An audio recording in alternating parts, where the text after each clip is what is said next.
Hey, good morning from the office. I'm your host, BKP. We're North Georgia's only live online morning show. Hold on, I'm setting something up here. Got a couple things I've asked the question to. I want to see if we're getting any answers. Good morning. I'm your host, BKP. I've got my red, white, and blue shirt on. It's election day in Georgia, primary day for Democrats, Republicans, all up and down the ballot. Statewide races, local county races, Board of Education commissioner races, you name it. House of Representative races. You name it, we got it going on. We're going to talk about it here this morning. I'm your host, BKP. Good morning from the office, North Georgia's only live online morning show. If you would like to text the show, it's 706-889-9700, 706-889-9700. And also, you can send me an email at chief at fetchernews.com. Also, follow us on Twitter at Fetcher News, at FYNTV. Go to our YouTube channel, FYNTV, Fetcher News. Subscribe today, and anytime we're doing a live broadcast, you'll get a notification. Find us on Facebook, Fetcher News, Team FYN Sports Facebook, and FYNTV. I think I got it all in there. Now, here's the question I'm asking this morning. I've asked you, I have my numbers up here. I will reveal them momentarily, but I want to wait for you. Today is election day, primary day in Georgia. How do you have the five candidates in order? Now, I'm going to give you my order. That's all I'm going to do right now, and I want your order. Well, I don't want to give mine yet, okay? I want you to give yours in a minute, Amanda. You've got Casey Cagle on the ballot today, Brian Kemp, Hunter Hill, Michael Williams, Clay Tippins, and other. There are two others. They will get about 1%. So how do you think the lineup will be from top to bottom? And also send me chief@fetchernews.com or 706-889-9700. And we have the question on our Facebook page. Give us your lineup. And throw a percent out there. Let's have a little fun today. What do you think the percent will be in the governor's race? So now yesterday we had interviews. You can go to Fetch. You can go to our YouTube channel. You can see all of our interviews. You can go to FetcherNews.com. Election 2018. Go to all the counties. Just search. Stay on there. Put in election 2018. Click on election 18. We worked yesterday and all last week getting our interviews on there and getting our articles up. You can just keep going through one after another. And our goal has been up to this day has been to get you, the voters, the most information possible. So when you go to the polls today. So that being said, yesterday we started at 8 o'clock in the morning, and we went from Brian Kemp to Hunter Hill to Michael Williams to Margaret Williamson to Josh McCoon, and that was the end of the show. So this morning we have a little time to open up and just breathe a little bit and enjoy some things. I did not get an opportunity yesterday to say anything about the royal wedding. It was unfortunate that I missed out on that. No, I did not get up Saturday morning at 5 a.m. I did not sit there till 1 in the afternoon or whatever it was. I did not watch the royal wedding. In passing, I caught a minute, and I want to be a minute here and there. Lisa had it on for some time, and I caught a minute here and there in passing. But I must say, and what is this young lady's name, Amanda? Who? The new princess or whatever she is. Oh, it is Meghan Markle. Meghan who? Meghan Markle. You have a picture? I do. I want to start the show. I just want to say this and move on, okay? I didn't get to say it yesterday. We have a picture. We're digging through the archives. Probably went down in the basement to find the damn thing. She says she's got a picture. Where's it at? Right? Anyhow, I'm back to my normal self today. I know. Continue the story. They got married. Damn it, end of story. What the hell? How do you continue that story? Holy smokes. All right, Dad didn't show up. Big Charles or whatever his name is, Duke of Earl Charles, whatever. He walked her down the aisle. It looked like people were wearing swans on top of their heads, and fiberglass insulation. They were all puffy, the little hats there. The Queen smiled 3 times. How much more can I do on the story? Where's the damn picture? I'm bringing it. I'm having technical difficulty here. Okay. Anyhow, hey, it wasn't that important to me. So if we get a picture, we get a picture.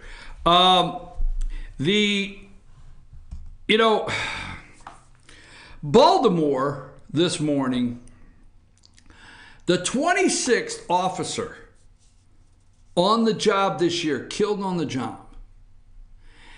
And we're wondering what is going on in this country. What is really happening? Now, I did not get the name of the officer. This article was out, the Baltimore Sun. They may have it out now. Baltimore County police officer killed after confrontation. Police searching for suspects. Baltimore County police officer was killed in a confrontation Monday as she responded to an afternoon call in Perry Hill, setting off an hours-long manhunt for suspect as police search densely populated suburban neighborhoods. 26th officer on duty this year to be killed in Baltimore yesterday.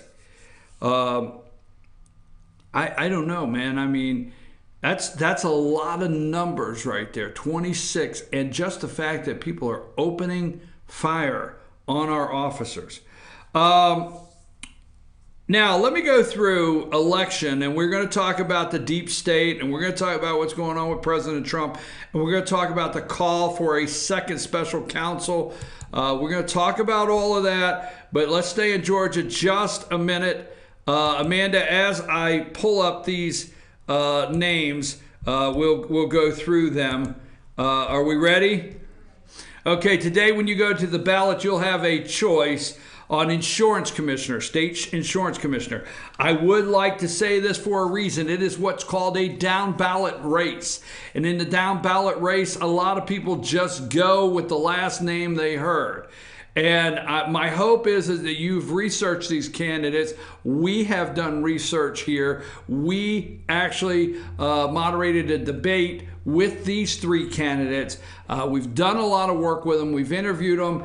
And the insurance commissioner's office, my opinion, Ralph Hudgens, is leaving in a disaster. It is the first office I think they had to furlough like 200 and some for 12 days and fire 26 or something like, or 12 or 13. I mean, the numbers are out there. He made a disaster out of the office. These are the 3 individuals seeking the insurance commissioner's office when you go today. Jim Beck. Let's start with Jim Beck. Jim Beck has 30 years experience in the insurance industry, and he recently served as chief of staff for insurance commissioner Ralph Hudgens and formerly served as the state's deputy insurance commissioner. Beck, here is I don't want to say the only thing, but sometimes I'm interested in why these prizes, as these offices, are so coveted, okay? That someone would loan a campaign their own money. Now, here's the thing that I have heard, and Amanda, do me a favor. I really want you to correct me if I'm wrong or if you've not heard the same thing or whatever. Okay. Now, there's been a lot of controversy that Jim Beck held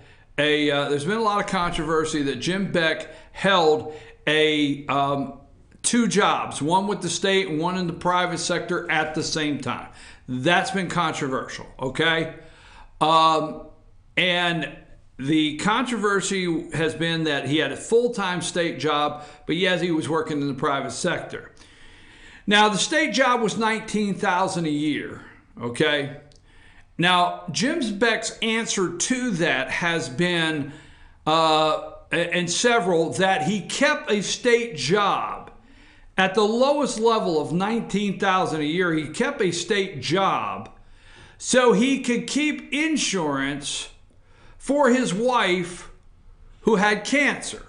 Okay, now I think I'm right on this. Okay, that's what I've heard him say. So he could keep. Have you heard that? Yes, that's correct. Okay, now stay with me. So you've heard him say he wanted to keep insurance for his wife who had cancer, so he kept he kept a job with the state to keep the insurance, right? Yes. Okay. Now pay attention, he wants to be insurance commissioner. Now here's the thing that interests me. So he kept a state job to keep insurance. Now I'm not insensitive for his wife to keep insurance because she has cancer. So you, the taxpayers in Georgia, paid for his insurance. Now stay with me. But then in the debate, what did he say, Amanda? I'm the only one up here on the stage that has lent my campaign my own money. I've loaned my campaign my own money to run, right? Yes, that is correct. Okay. How do you have enough money to loan your campaign to run for a statewide office, but yet you need to keep a state job to keep the insurance, and you couldn't afford your own insurance? Because you're lying. I don't know. I'm just saying. I'm just putting it out there. And why is the prize so coveted for Jim Beck that he loaned himself? What is with the coveted prize of these state offices that comes with it? They're, a couple $100,000 a year salary that you loan the campaign your own money. And at one time, Jim Beck has been an insurance lobbyist. So, not the worst guy in the world, just not the worst guy. Just not, okay? That brings us to Jay Florence. All right? Now, Jay Florence is the candidate that if you still have traditional TV, okay, if you still have traditional TV, is the candidate you have seen on and on TV. If you still listen to conventional tune-in radio, many of you do. He's the candidate that you keep hearing about. And if you have a post box or a mailbox and you still get snail mail, you have pulled out his push cards. Jay Florence has had about $1 million. Okay, Jay Florence has had about $1 million to spend. And the majority of his $1 million has come from lobbyists, PACs, political action committees, insurance companies, out of state. This guy is got to be beholden to insurance companies, political action committees, lobbyists, but he does not have to be beholden to the Georgia voters because he did not get his money from you. And he may, if paying back your contributors is part of the deal, this guy may owe a whole lot of people something when this election's over, and it's not you, the taxpayers and the voters of Georgia's best interest, period. Okay, let's move on. Tracy Jordan, okay? Tracy Jordan, another Republican. These are Republican primary candidates. Tracy Jordan is another Republican. Now, she holds a Houston, is it Hoschton? How do they say that over there? Austin? Yeah, Houston City Council. She is a city council member, okay? And she's also a licensed pharmacist.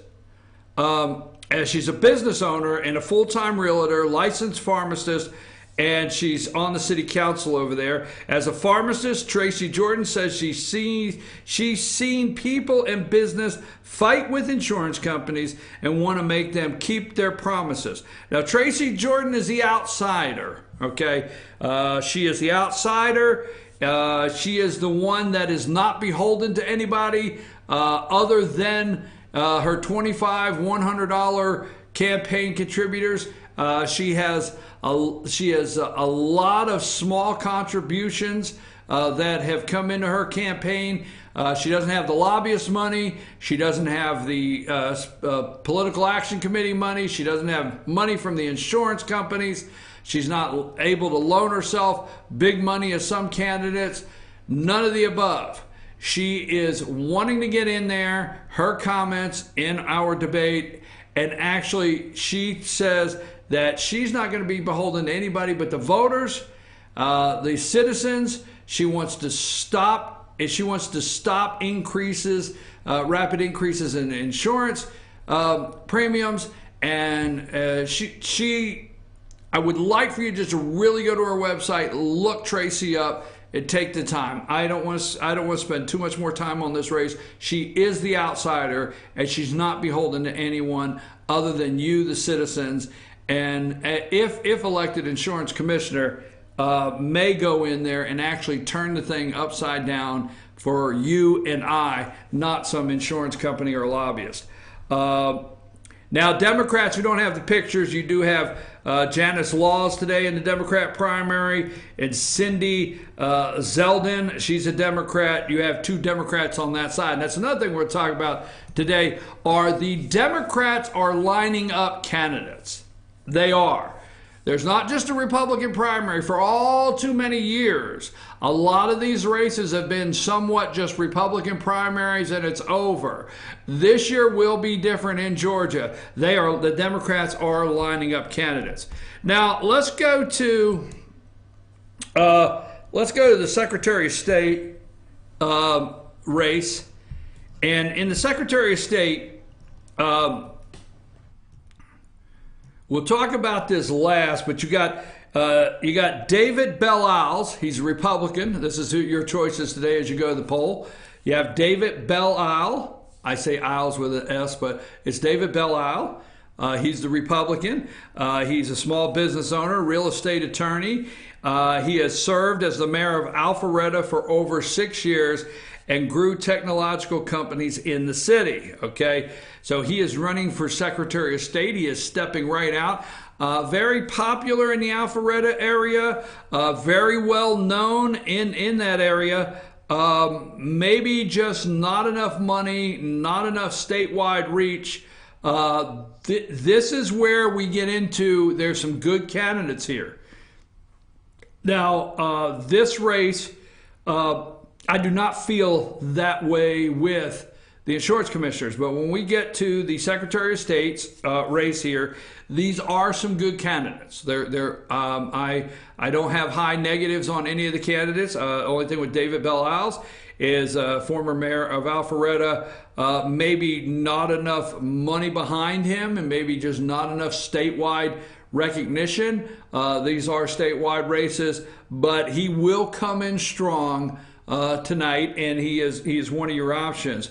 Buzz Brockway, whenever is he up there? Okay. Buzz Brockway currently represents the 102nd District in Gwinnett County. He worked in the plastics manufacturing industry for years before starting a business with his wife in 2005.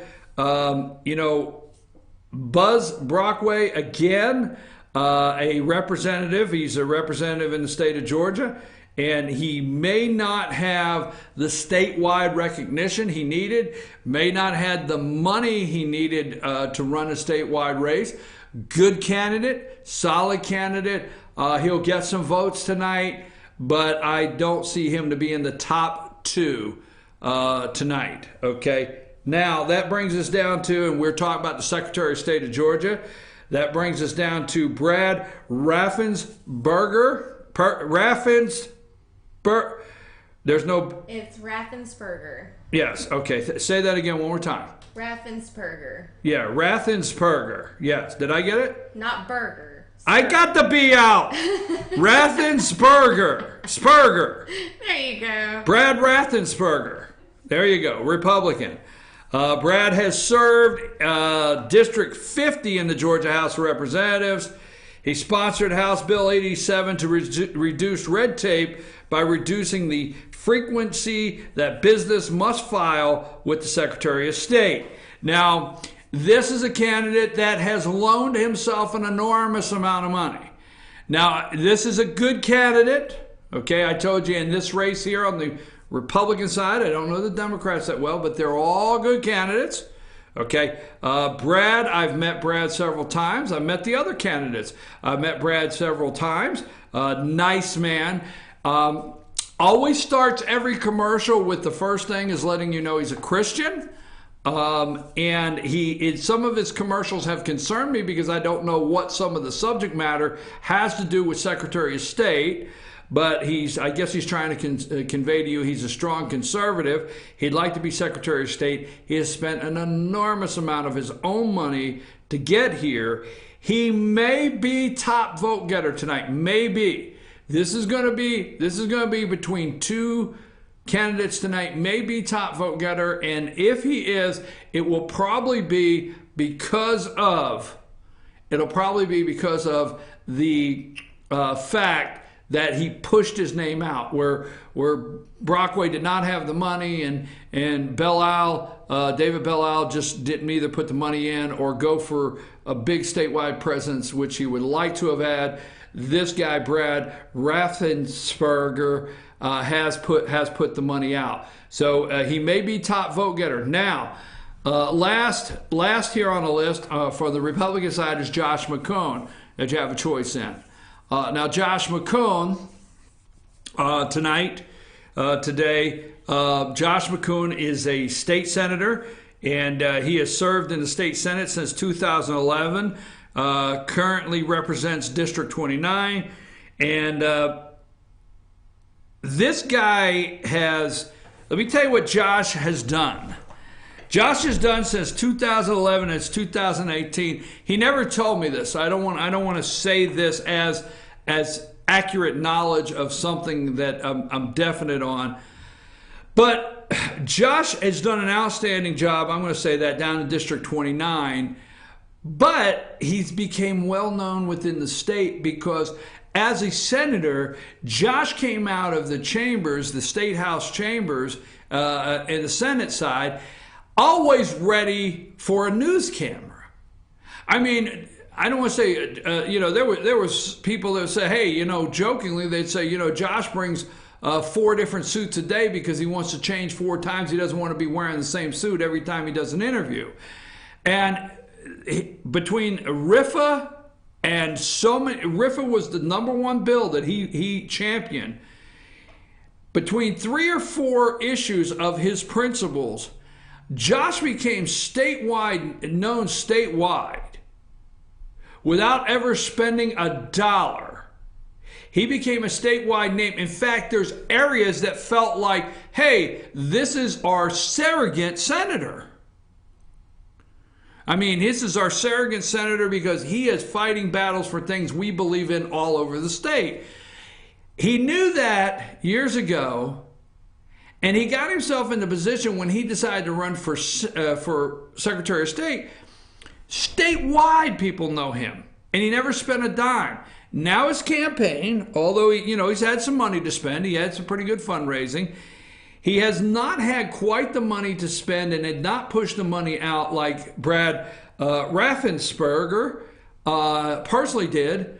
So you're looking at the 1 and 2 tonight. Brad and Josh, 1 and 2, how it goes. Now, Brad may be the top vote getter, Josh may be. But here's the thing in this race, and we'll go. If Brad and Josh are 1 and 2 in this race, it will be the candidate that can pull Buzz Brockway, David Belle in to support them that will win Secretary of State. Now, the Democrats, I don't have pictures, but there are Democrats on the list for this race. R.J. Hadley is a Democrat. Okay. D. Dawkins Hagler is a Democrat. But the Democrat in this race to watch is John Barrow. John Barrow served as the Georgia's 12th district representative from 2005 to 2015. And he is a Democrat, but he is a strong debater.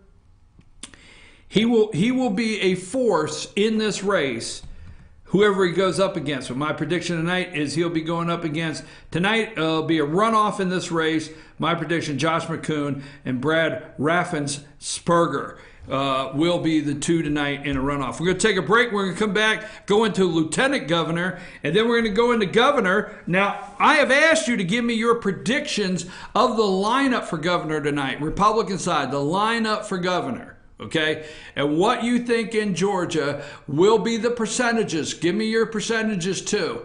Okay, what's the lineup? What's your percentages? I've done it. Let me see yours. I'm your host, BKP. We'll be back right after these brief messages. And again, it's election day. Get out and vote. Vote. Don't complain. And we come back, we'll do lieutenant governor and governor, and then we'll move into some national issues of who's snooping around the Trump campaign, and did Obama, who was creeping around, right? What is the song, Dirty? I don't know. We'll see. Right after these messages.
Tracy Jordan, Republican candidate for Georgia Insurance Commissioner, asked for your vote.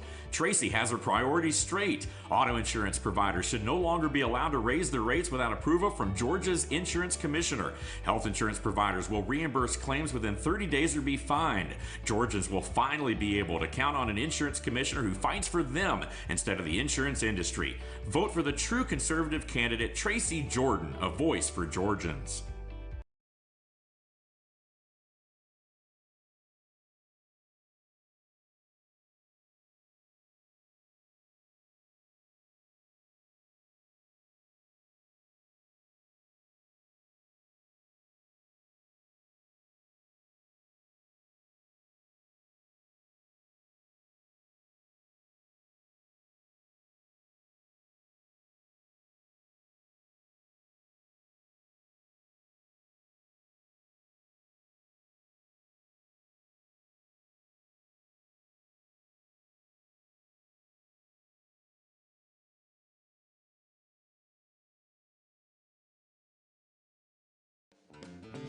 Ace is your healthful place for paint and home goods, tools, outdoor living, and lawn equipment. But did you know Ace Hardware of Blue Ridge is a little bit more? We have hunting rifles and accessories for your next hunting trip. We have Amish furniture imported directly from Ohio. And we have Ace Custom Woodworks for all your custom wood project needs, from cabinets to artwork. Ace Hardware of Blue Ridge. We have your new house in stock. The Tupelo Tea mission is to provide over 80 premium tea blends for tea lovers who are looking for ways to explore new flavors and blends. Come visit Tupelo Tea, located in beautiful downtown Blue Ridge at Sycamore Crossing. Be sure to sample our various varieties of honey and tea. Visit us on the web at tupelotea.com or call us at 706-946-TEAS. That's TEAS. Tupelo Tea, located in beautiful downtown Blue Ridge.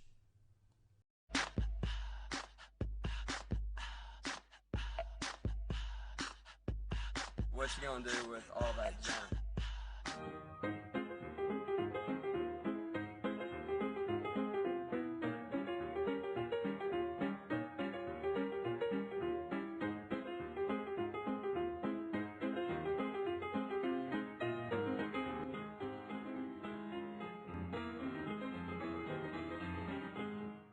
I've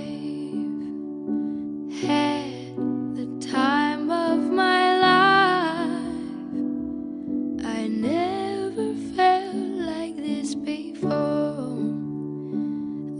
I swear it's the truth,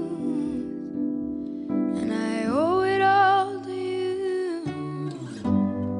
I'll tell you something.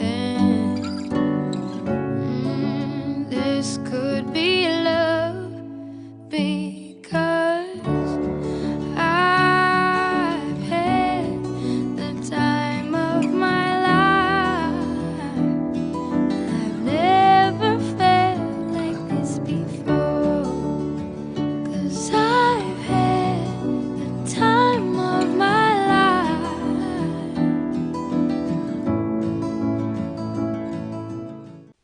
Hi, I'm Rhonda the Mattress Lady, and this is my husband Gary, owners of Mattress Overstocked in LJ next to Walmart. And we want to earn your business. From the time you walk in our door to the time we deliver your new mattress to your door, you will see the difference. Our selection and prices are the best in North Georgia, and customer service is our top priority. So y'all come on in and let us help you find the right mattress at the right price. That's Mattress Overstocked in LJ next to Walmart.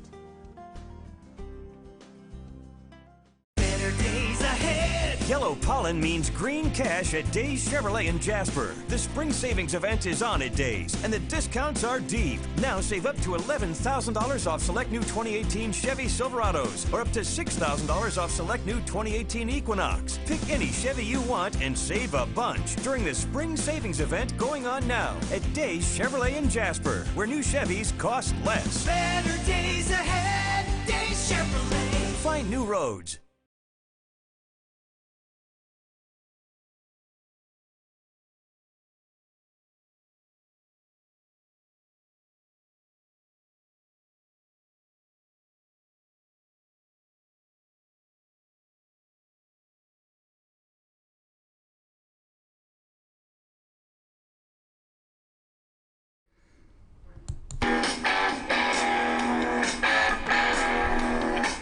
Dirty deeds done dirt cheap.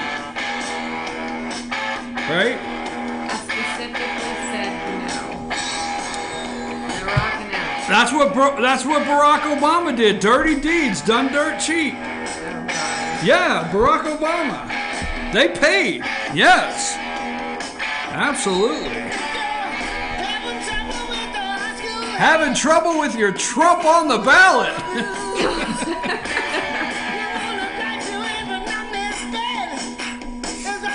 Here's what you gotta do, Obama said. Pick up the phone, call the informant. Call him anytime. 624-368. I lead a life of crime.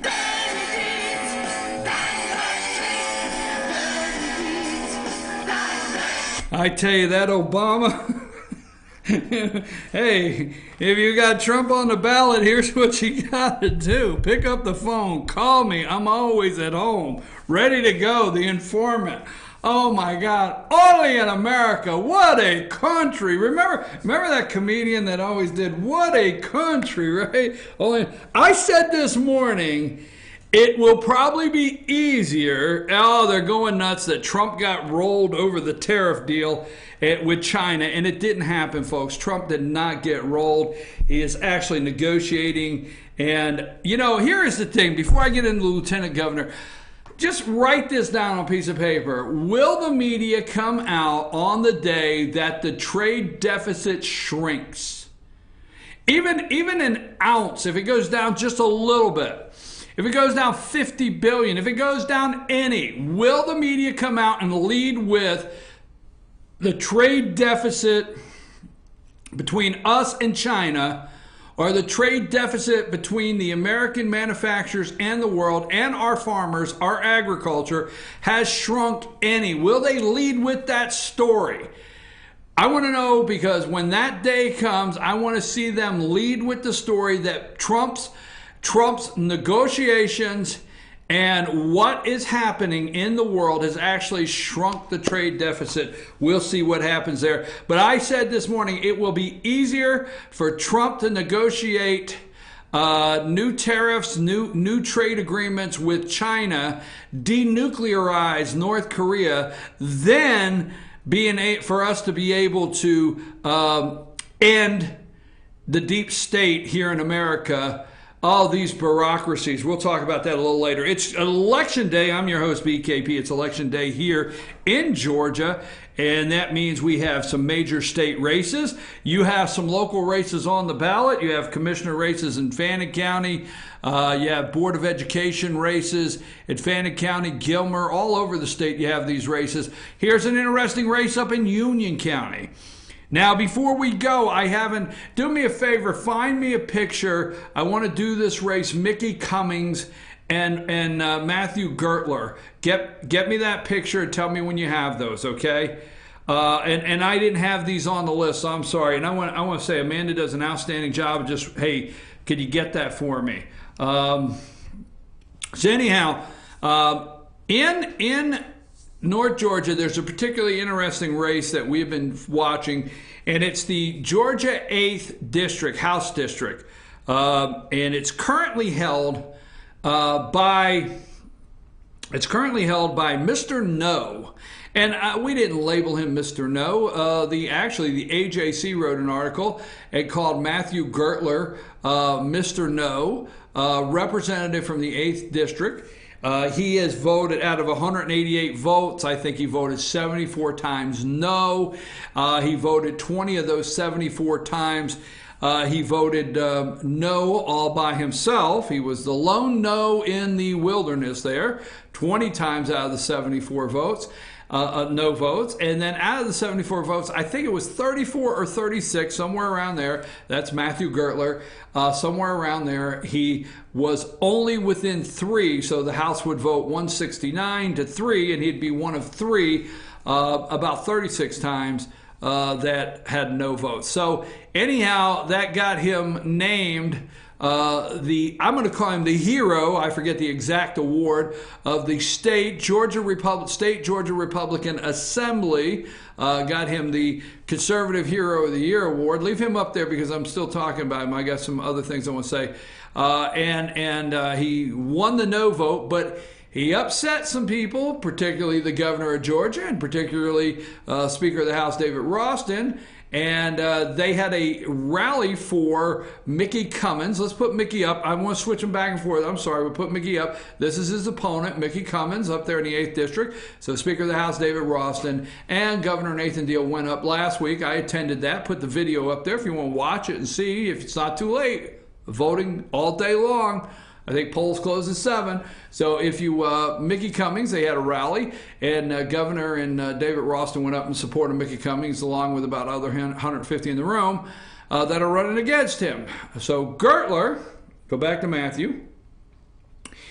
If he wins tonight, how am I saying this properly? How emboldened will he be? If Matthew Gertler wins tonight, I don't even think he's hit 30. Is he 30? Damn it, are you in that room? No, he's not. He's my age. He's 28. Did you get to... Are you 28? I will be 28 in November, but we graduated the same year. Why'd you lie when you came for the interview? You said you was like 23. I did not. Okay, anyhow... Gertler's not even, he's not even 30 years old. Nope. So if he wins tonight, okay, he will have a lot of money stacked against him that came from other state representatives around the state against him. He will have had the governor campaign against him. He will have had the Speaker of the House campaign against him. So just how big will he feel if he becomes the winner tonight when he goes to Atlanta next fall? Will he feel so big, like big as Speaker of the House big? How emboldened will he be? Now, let's go over here. There's a race in Union County. Which will this resonate in Rabun, White, and Towns? Now, not just that Matthew Gertler is voted no on the budget, which there's a lot of stuff in there for education, and Mickey Cummings is making it sound like that Gertler's no vote on the budget was a no vote on education. But here's the big one. Union County has an E-SPLOST on the ballot. Now, this is simple. You're not going to like this. This is where people get mad at me, and I end the show at 10 o'clock, and really the care rolls off my back whether I do or not.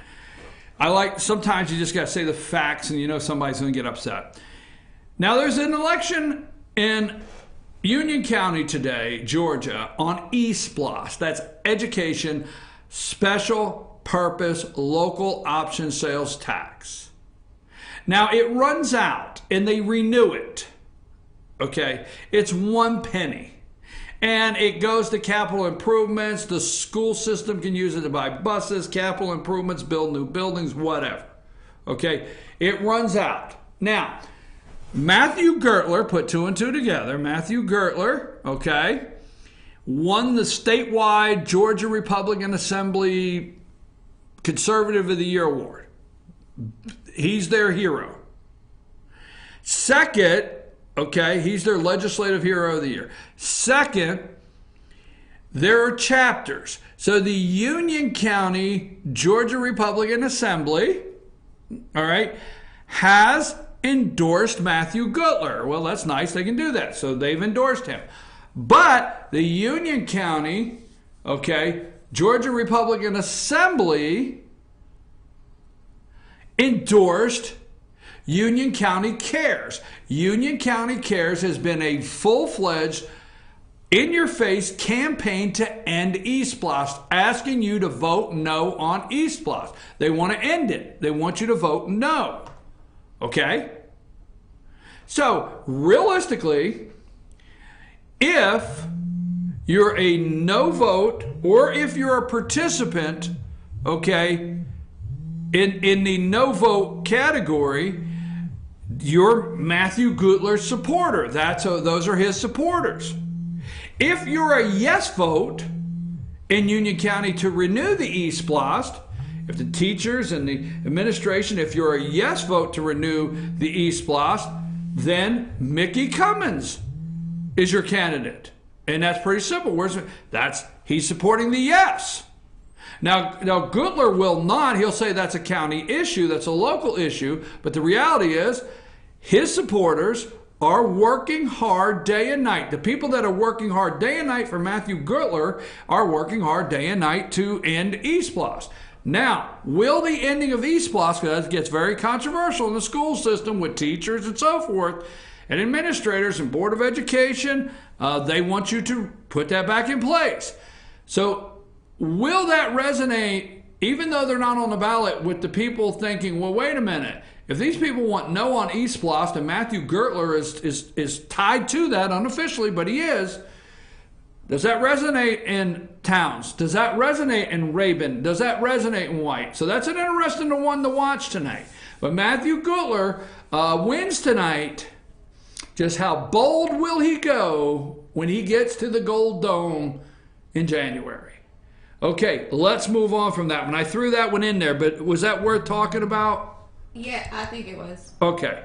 So and it's just a fact. It's where some people don't. Really, all it comes down to is what you agree with at E-SPLOST to me. So exactly. And when I said, this is where people are going to get mad at me, I know they're going to get mad at me because they're going to say Matthew Gertler did not endorse the noted E-SPLOST.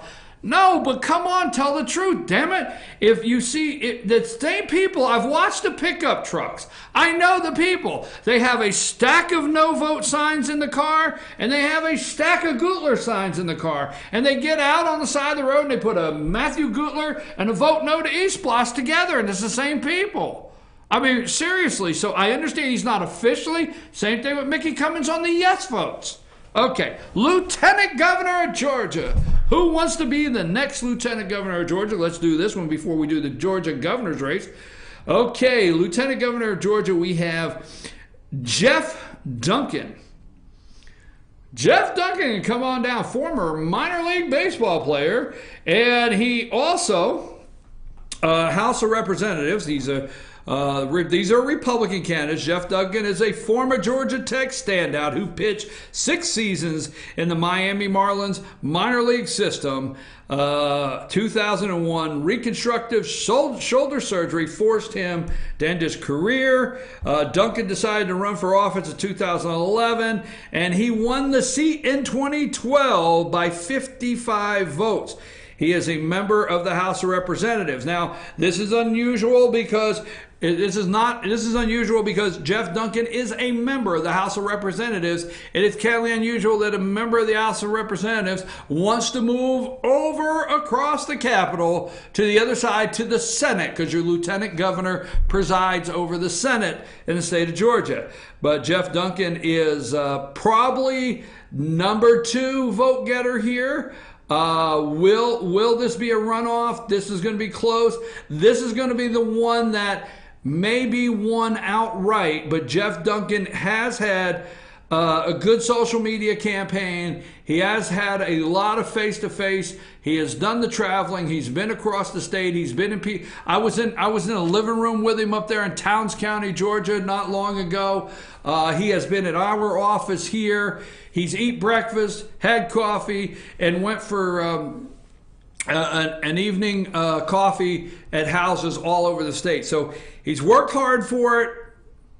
Now there's also the state Rick Jeffries. He's from Henry County, and he resides in Locust Grove. And Jeffries is a state senator from the Georgia 17th District. He was elected in 2010. Jeffries has not been able to put the statewide campaign together as strong as he probably would have hoped to have. He did not get the endorsement support of many. What happens in the state Senate and down there in the capitals, they start walking around. These guys, let me just tell you the inside baseball, whether they want to admit it or not, they start walking around the halls of the Capitol a year in advance. Not this session, they already know, but last year. So they start walking around last year in session, and they start talking to everybody, and hey, if I throw my name in the hat, will you support me? And what's interesting is 3 candidates will go to the same senator and leave with the same senator's support. Did you hear that correctly?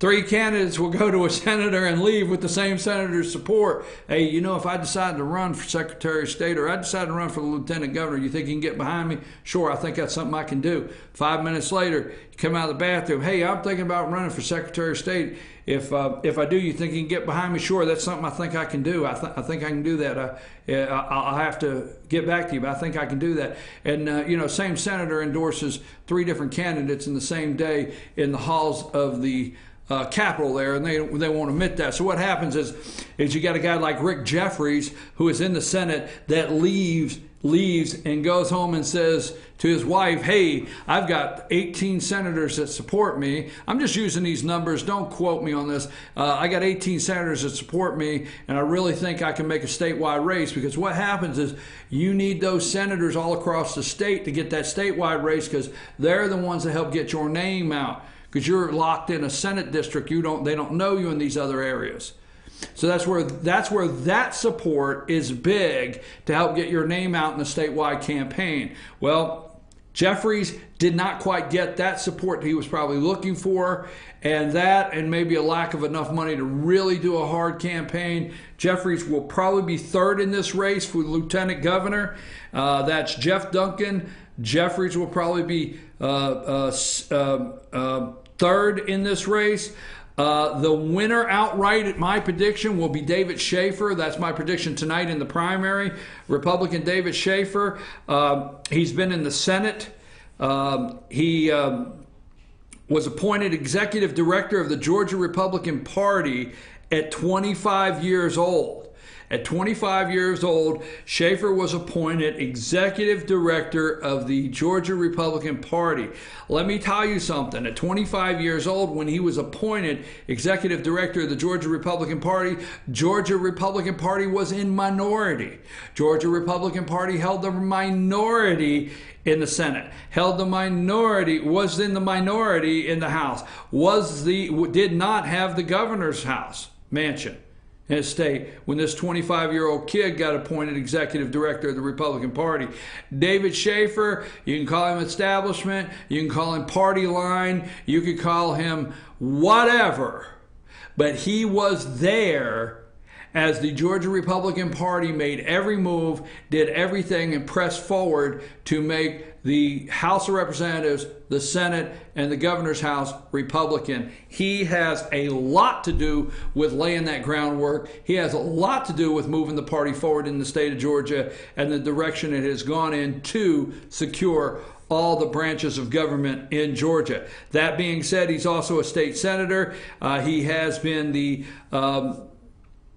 Senator pro temp right under Casey Cagle, but he resigned that last year so he could focus on his race. When his race first started, there was an attempt to smear him with a sexual harassment case. It went away. It went away because it was nothing.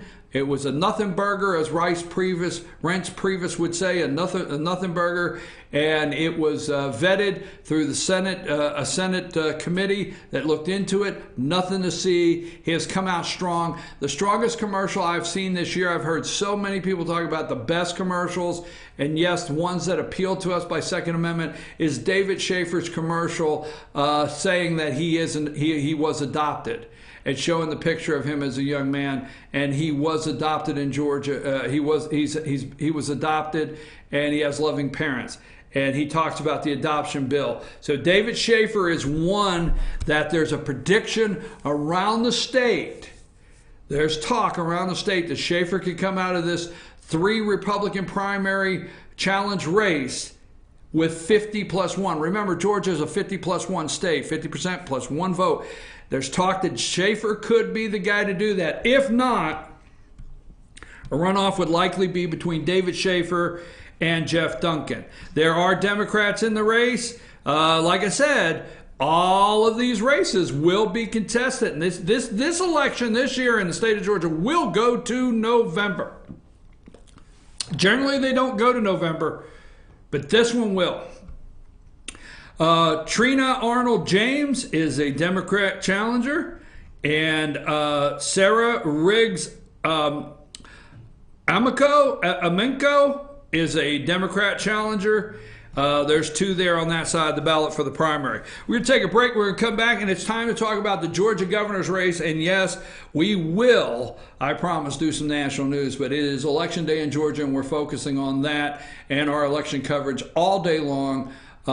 Twitter, Facebook, you name it, our election coverage all day long into the night here with FYNTV.com. Take us a break, Amanda.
Here's to 60 years of Pizza Hut, to original pan, to stuffed crust, and to the best of both. The new double cheesy crust pan pizza with stuffed crust cheese baked just inside the golden edge of original pan.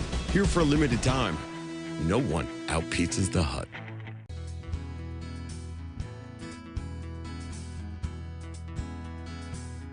Hello, my name is Chad Watkins. I'm the manager at Larry's Body Shop. We are a family-owned and operated business and have been serving the North Georgia area since 1978.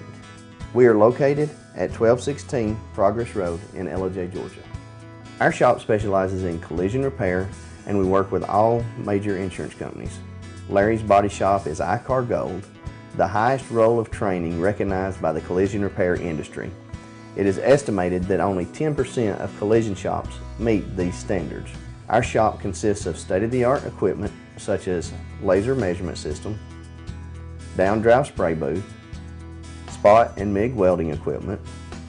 All of our paints are mixed on site so that we can guarantee your paint to match every time.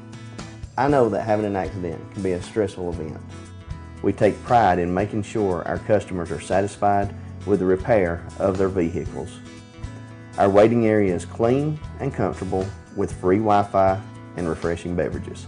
So if you're in an accident, stop by and see us at Larry's Body Shop. North Georgia Diamond is your source for diamonds. Come on in to view the area's largest selection of fine jewelry at North Georgia Diamond. All repairs and designs are done on site by our jewelers. And North Georgia Diamond has the lowest prices on loose diamonds. You can also sell your gold, silver, and coins at North Georgia Diamond between Walmart and Lowe's in East Ellijay. Locally owned by Bill and Allison Craig, North Georgia Diamond is your source for diamonds in North Georgia. Circuit World, with multiple locations to serve you in Murphy and Franklin, North Carolina, Blairsville, Blue Ridge, and Ellijay, Georgia. Locally owned and operated since 1985. Appliances, electronics, and furniture. Name brand products like LG, Samsung, Dell, Whirlpool, Ashley, Catnapper, and more. No credit check, only 10% down on furniture, and only $10 down on any new lease purchase. Mention FYN10 for your special deal today at Circuit World. In 1981, Reed Nicholson began selling tires out of an old barn in Mineral Bluff. Little did he know that he had just laid the groundwork for the most trusted names in automotive services in the Blue Ridge area. In 1997, Nicholson Tire Center became what it is today, holding the same values of faith, family, and great customer service. 2 locations to serve you, and the Blue Ridge location is currently expanding to offer fast service and the largest U-Haul provider in Georgia. Nicholson Tire Center, Blue Ridge, and Mineral Bluff.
And we're back. I'm your host, BKP. Good morning from the office, North Georgia's only live online morning show.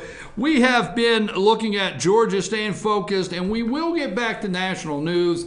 I know what you're saying out there. My focus is always on the elections, and that is my number one thing. And yes, we are concerned about the spies and the moles and the gophers and whatever all Obama leashed out. I do think John Brennan and Clapper and people like that should share a jail cell somewhere. I do not think Michelle Obama and Barack Obama should be signing a contract with Netflix. But then again, we live in a country where criminals get book deals. And you could say, well, that's awful harsh, and you know, you're not using allegedly. The corruption at the highest level of the FBI. Now, not the day-to-day agents, not the field agents, not the field offices. I'm talking the top echelon. the people that are down the hall from Andy McCabe, James Comey, Peter Strzok, these down the hall levels, there's the 13th floor or whatever you want to call it. That's corruption. And we'll get into that a little later. So today's election day. It's 9 o'clock, and that means an hour. Did you vote on the way in this morning, Amanda? Are you scheduled to vote, or? You know what time I get here. So, okay, you did. All right. So I know what time you get here. Okay. So I'm going to vote this afternoon. And I'm so excited. You're excited? Yeah. Show ends at 10. I'm going to vote at 10:18. Lucky. Yeah, I want to go. I want. And show everyone your shirt. He has his voting my red, shirt white, and on. blue. Red, white, and blue. Yeah, it's election day. I got my red, white, and blue on. So, all that being said, let's talk about the governor's race in Georgia. Now, this is actually the only race I'm aware of in the country. Now, there's four other. There's Arkansas, Georgia. I don't think it's Indiana, but I know it's Kentucky. But there's 4 states today that are holding primary elections. But Georgia governor's race is the only one that's got national recognition. It even to the point that this morning, Fox and Friends at 5 o'clock said, they put the 5 candidates up and said, it's a big day in Georgia. Fox and Friends even put Mike Williams' bus up again this morning. Okay? Now, that being said, this election has taken some twists and turns. Let's get the Democrat primary out of the way and over with. Now, Stacey Abrams is the minority leader in the General Assembly, in the House of Representatives. She's the first African American to lead the House of Representatives. She's the minority leader, okay? So she will probably win tonight over the other Democrat, Stacey Evans. So you have 2 Stacys, Stacey Abrams and Stacey Evans. Okay, they have not returned any of our phone calls. There's Stacey Evans. They've not returned any of our phone calls here. We have been asked over the past 3 months why we only have Republican candidates. Well, we're in North Georgia, and we want you to know, we have reached out to these candidates, and they have not return calls. Now, I feel... And I will back you up on that because I worked this weekend to get everybody on the show yesterday and not a peep. Well, I think first of all, Stacey Abrams will win, okay? Evans will not. Abrams will win, and that's my opinion. And I do think we stand a chance of getting her on the show once she's the nominee, okay? Because she will want to try to rally the Democrat vote.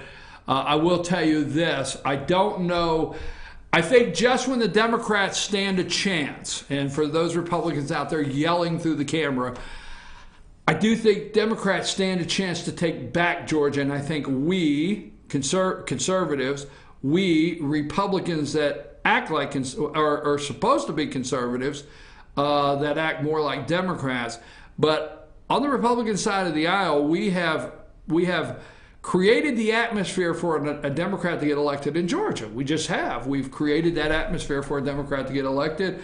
We can go into that on and on, but it's here. I do think the right candidate just needs that 4%. If you look, Nathan Deal won by 5%. I don't know, maybe 5. Some people will call it 6 or whatever. But really, a good Democrat-Republican race in Georgia is a 5% race.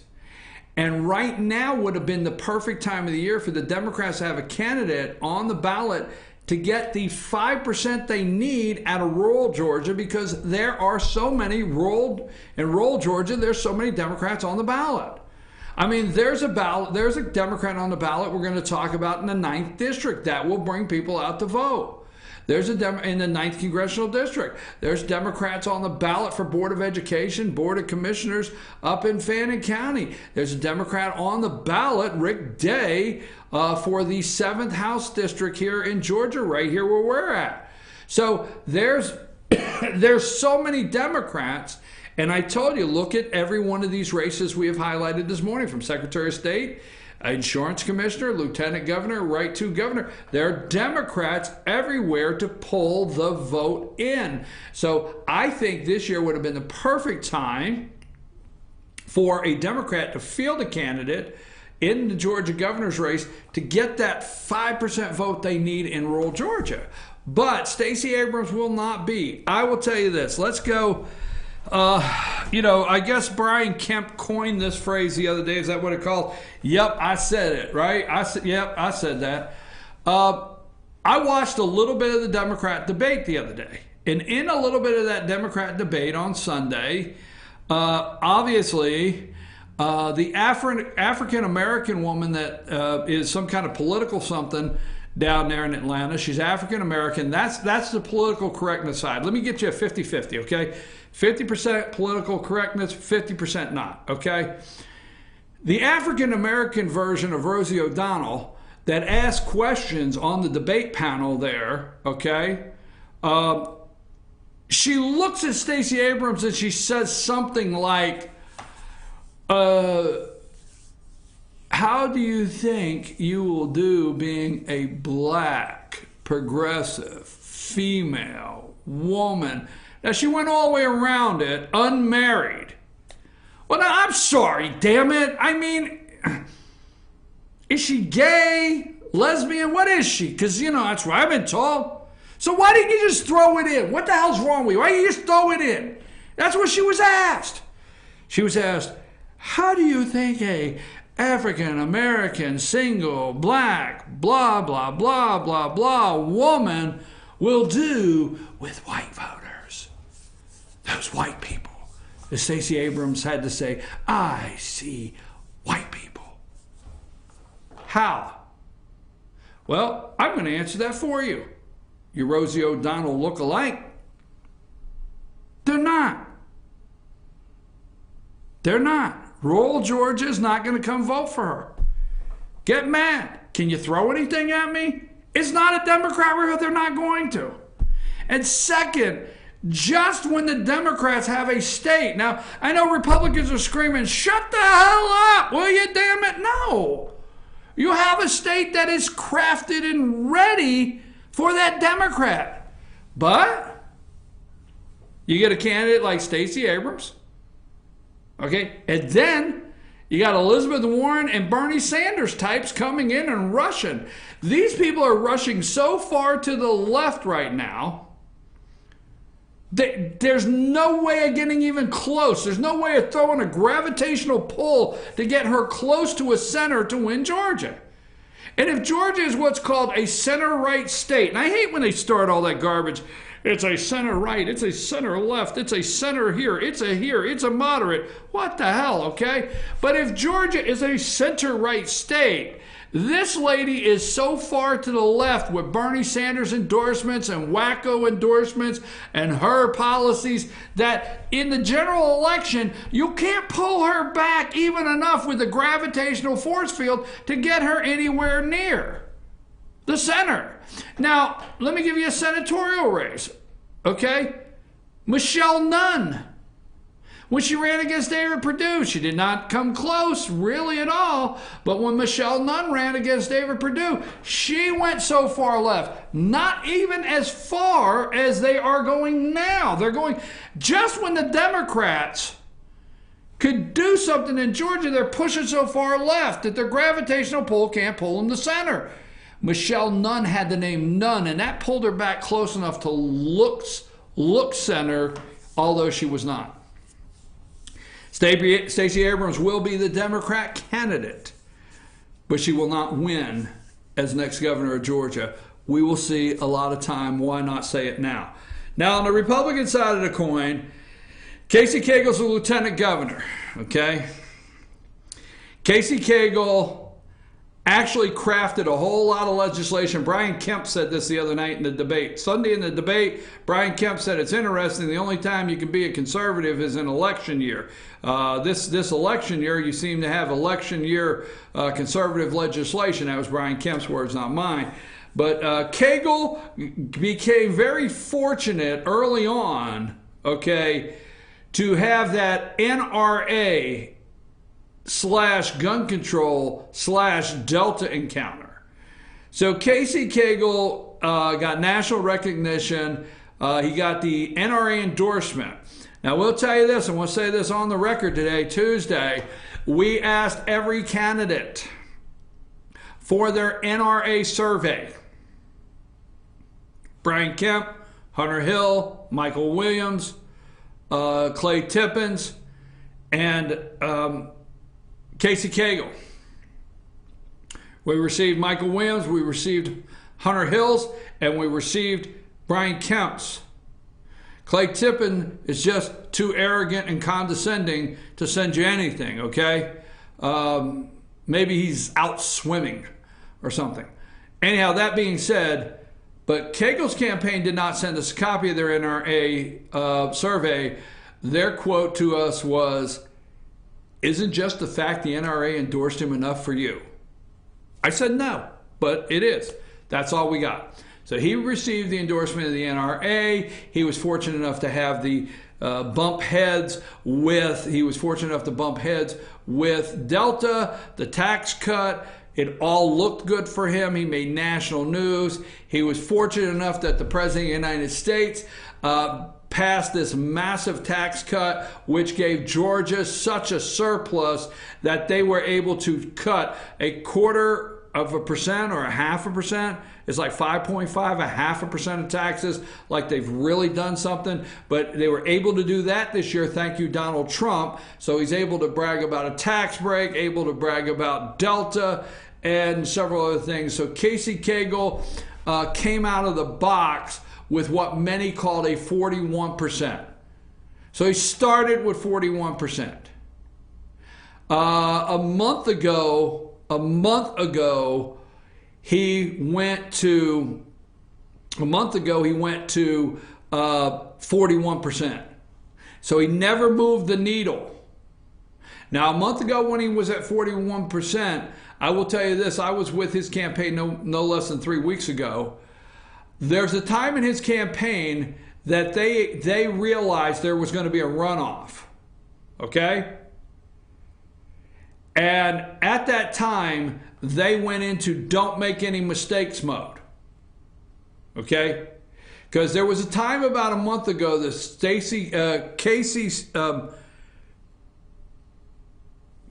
Cagle, there was a time about a month ago, Casey Cagle seen a shadow and realized there were going to be 9 more weeks of winter.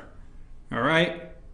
That means a runoff to July, like July 24th or 22nd. And when he realized there was going to be 9 more weeks of winter, they went into make sure you make no mistakes. We will come out the front runner. Even if it's 1%, we will be the front runner. So they went into what I call don't answer any question mode. They went into answer questions in a box and don't get out of it. They went into motorboat. They got out fishing and they put it into neutral and it's just idling. Now this is not a bad strategy for him, but then they kicked in, who do we want to run against? All right. So they idled this campaign, is my opinion. And the Fox 5 Insider Advantage poll, if memory right, could you find that picture? It may be a little old. Let me look that up, Amanda. I'm trying to find it because I know we cropped it not long ago. And it had the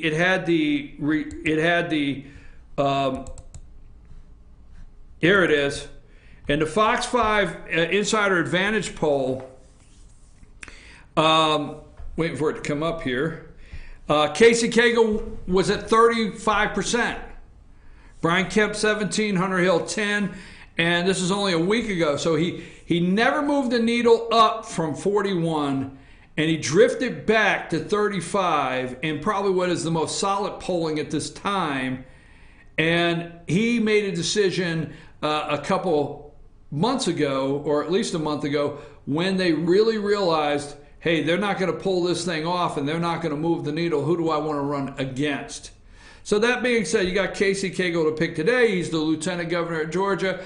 I will say to this, out of 4 out of 5 candidates, there's only one I dislike. I'm sorry. I shouldn't do that.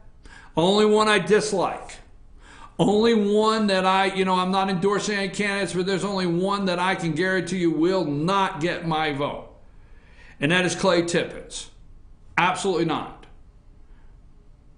Absolutely not. Have I said arrogant and condescending before? I don't remember. Have I said that and with his name? Have you heard me say that, Amanda? Okay. I just want to make sure because I do. That's the only candidate I just get straight. I hope he doesn't get in the runoff because I don't want to deal with him. I don't like him. All right. As my dad would say, he didn't impress me one iota. I don't know what an iota is. Do you know what the hell an iota is? Heard it. Huh? I've heard it. I've never actually understood what an iota is. What is an iota? I don't know, but Dad always says he didn't impress me one iota. So, all right, anyhow, that being said, so now let's move on to Brian Kemp. Now, this is the order I think they will come in tonight. Sorry, Hunter Hill, I do not think you will be number 2 in the race. Now, Brian Kemp, Secretary of State, is obviously the choice for some reason that Casey Cagle wants to run against. Now, I'm going to look in the camera and say I'm not for sure I know why. I have been trying to put my finger on why he wants to run against Brian Kemp. Now, my one opinion is that the very day that he runs against Brian Kemp, career establishment politician and swamp dweller goes away. Brian Kemp has been in the Georgia Senate, and he went from the Georgia Senate to the Secretary of State's office. And, although I do like Mr. Kemp, he can get labeled career politician. You think that? Huh? You think he's going to get labeled that? He can't yell it. He can't yell it. He can't call Casey a 28-year career politician. Because Kemp's got, 12, 14 years in himself? He does, but... There ain't no but, damn it. Where the hell's your but? No, there is a but, because he campaigns differently, and he campaigns honestly. Okay. You're leaving the subject matter. I am, but I want to throw that out there. Okay, I'll get your throw that out there. I was going to ask you your whole opinion in just a second. I was going to give you 30 seconds. Go. No, here we go. Kemp, if he runs against Kemp, I do not want to know why, because there's an enormous amount of money been spent on anti-Hunter Hill campaign. Oh, an enormous amount. Came from the Cagle campaign, came from their people, and went after Hunter Hill relentlessly. So it has been determined that Casey Cagle does not want to run against Hunter Hill. We'll talk about that in a minute. And it seems like they want to run against Brian Kemp. Maybe it could be this simple, but Brian Kemp cannot run an establishment commercial against him, cannot call him the establishment. I don't think he can. Can't call him a career politician. It might come off the table because right now, when you look at, they spend a lot of money, folks. A lot of money do they spend figuring out what phrase, the phrase that pays. You heard your radio station say the phrase that pays. Career politician, establishment, swamp. They test all these words and all these phrases to see how they hit with you, the voter. And establishment hits. Career politician hits. Okay? Under the Gold Dome hits. So I think Cagle really seriously enough is that important to take that off the table, because I do think the Republican candidate that gets this Republican endorsement here as the candidate for the Republican Party will be the next governor of Georgia. So I think that's one thing. Now the second thing is there are some things that have taken place in the Secretary of State's office that he may be able to take advantage of. Not the leak, not the hack. That's where Clay Tippins out and out lied. Accidentally, so many millions of Social Security numbers in a data breach was sent out unintentionally from the Secretary of State's office. But they may be able to take some things to task there. But Brian Kemp will come in second. Now, Hunter Hill will be third. We'll give you my percentages in a minute. Hunter Hill will be third. Hunter Hill was probably the strongest candidate, okay? And I'm going to share this with you. I have spoke to every single candidate on this campaign trail. Every single one. With the exception of the two that don't even come together polling as 1%. But the top 5 I've spoke to. Clay Tippins, I've spoke to.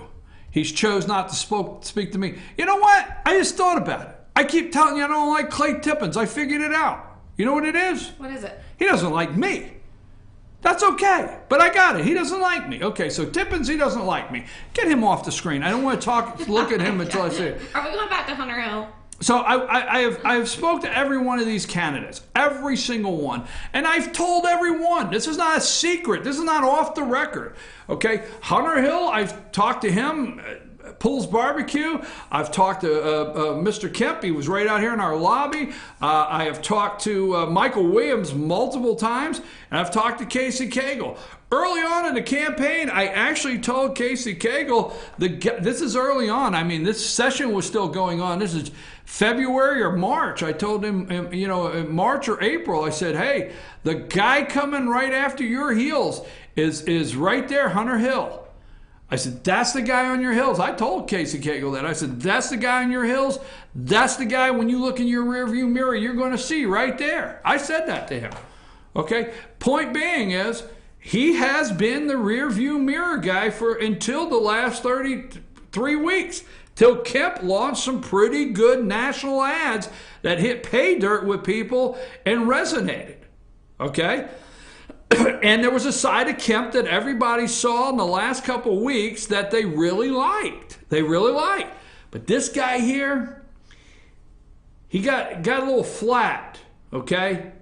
I don't know if he thought he was in second place and was playing safe second place, but I will tell you this, he got a little flat in the last 30 days, okay? Everybody respects Hunter Hill's service. Everybody respects him as a patriot. But I tell you what, it almost got old having to hear that he was an Army Ranger. Okay, I'm sorry, no disrespect, Mr. Hill, or any of your voters, I promise you. But the number one thing that I would hear from people say, they would say it in a joking, not joking at you, sir, because the last thing we want to do is make sure that not one of our comments have any kind of disrespect to your patriotism or your service to this country. But, you know, one of the little things that was going around, people would call each other and say, hey, have you heard Hunter Hill's an Army Ranger? He's stuck on a couple things, which good for him. He feels those are the things that'll get him through. Fine, we respect that. But in the last 10 days, I have him out here on the desk, an enormous amount of money was spent on the two faces of Hunter Hill that went after him. He said they were out and out lies yesterday. He did answer the time when supposedly, you know, he said Trump would be no better than Barack Obama. That's when he was endorsing Ted Cruz. And Ted Cruz is now endorsing him. He's been accused as a never-Trumper. He's denied all that on this show right here. He endorses the President of the United States. That being said, it has been clear that Casey Cagle does not want to run against him. Now, I will tell you, that's my opinion. Casey Cagle does not want to run against Hunter Hill. Hunter Hill will go after him as a career politician, will go after him on his record as lieutenant governor, and he'll bring it to him in a whole different way, and it's very clear he doesn't want to run against Hunter Hill. Let's move along, and you have Mike Williams. Mike Williams threw the Hail Mary pass. I told you Monday a week ago that, hey, this is the week. It has to happen. And what I say, Mike Williams has got to throw a Hail Mary pass. He's got to do something so outrageous. Well, you're going to be shocked when I give you my numbers, okay? And I think I'll give my numbers right after this because I don't really want to talk about Clay Tippins. But this is my order. I think Mike Williams comes in right after Hunter Hill, above Clay Tippins. Mike Williams created the deportation bus. He was on the show yesterday, okay? Here's what he did.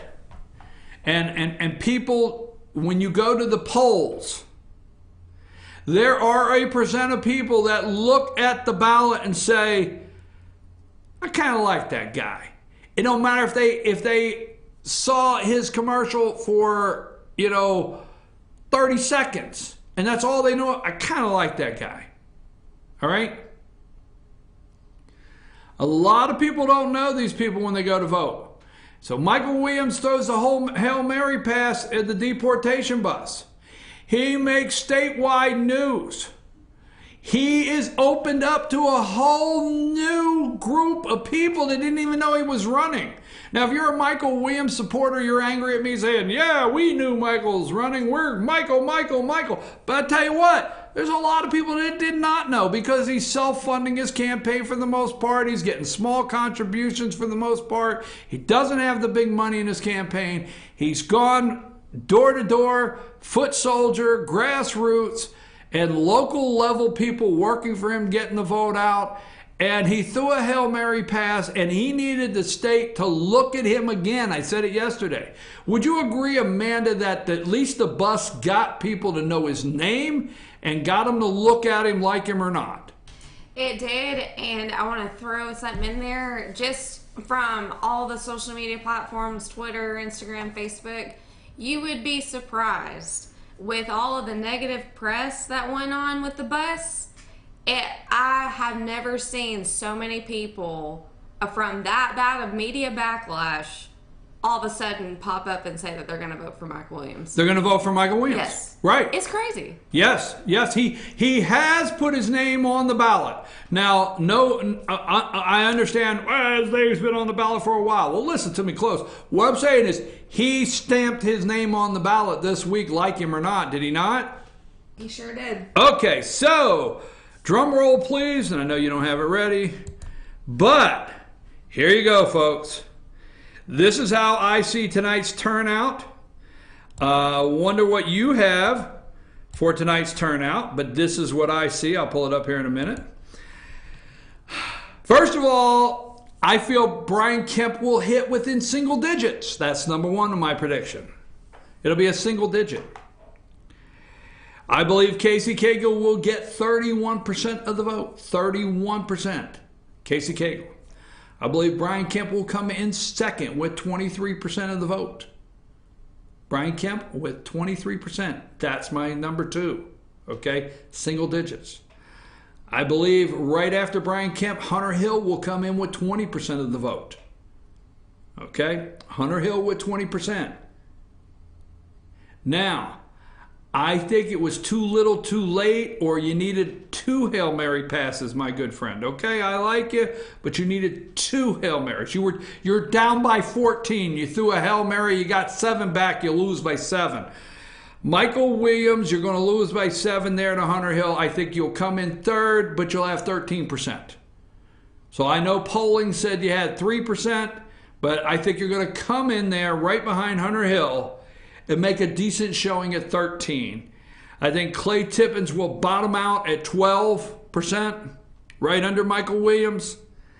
And I think the other will get 1%. There is another. So Casey Cagle, 31%, Brian Kemp, 23%, Hunter Hill, 20%, Michael Williams, 13%, Clay Tippins, 12%, and the other 1%. And what say you? What do you think? And how do you think my predictions, Amanda, what do you think of my numbers? I think you're right on the money. What if I am on the money? I don't even know. You want a cookie tomorrow? No, you know what I want? What do you want? If I hit these, let's just say I hit them within just a margin of error. Like, let's say Casey is 32 and Kemp's 31. If I'm in the ballpark, let's call the ballpark within 3 either way on all of them, or 2. I'll even say 2 either way on all of them. All right? Okay, you ready? Is that good? I'm ready. What do you got? I want one of those Burger King crowns. Oh my God. that's easy enough. Yeah, if I'm within 2, I got to be within 2 on all of them. All right. I got to hit all 5 within 2.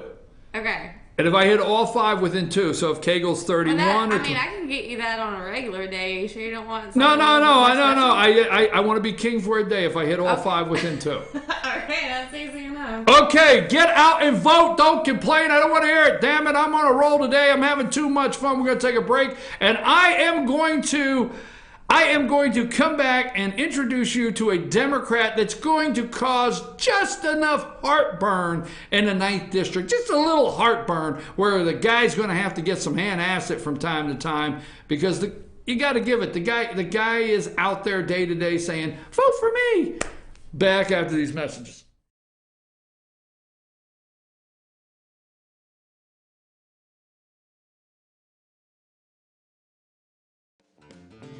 Ace is your healthful place for paint and home goods, tools, outdoor living, and lawn equipment. But did you know Ace Hardware of Blue Ridge is a little bit more? We have hunting rifles and accessories for your next hunting trip. We have Amish furniture imported directly from Ohio. And we have Ace Custom Woodworks for all your custom wood project needs from cabinets to artwork. Ace Hardware of Blue Ridge. We have your new house in stock. The Tupelo Tea mission is to provide over 80 premium tea blends for tea lovers who are looking for ways to explore new flavors and blends. Come visit Tupelo Tea, located in beautiful downtown Blue Ridge at Sycamore Crossing. Be sure to sample our various varieties of honey and tea. Visit us on the web at tupelotea.com or call us at 706-946-TEAS. That's TEAS. Tupelo Tea, located in beautiful downtown Blue Ridge.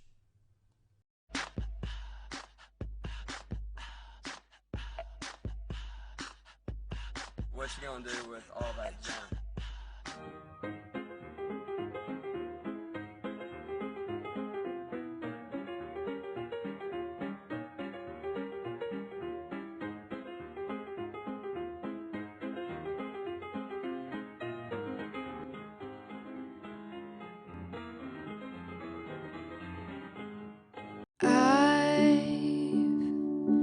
Had the time of my life.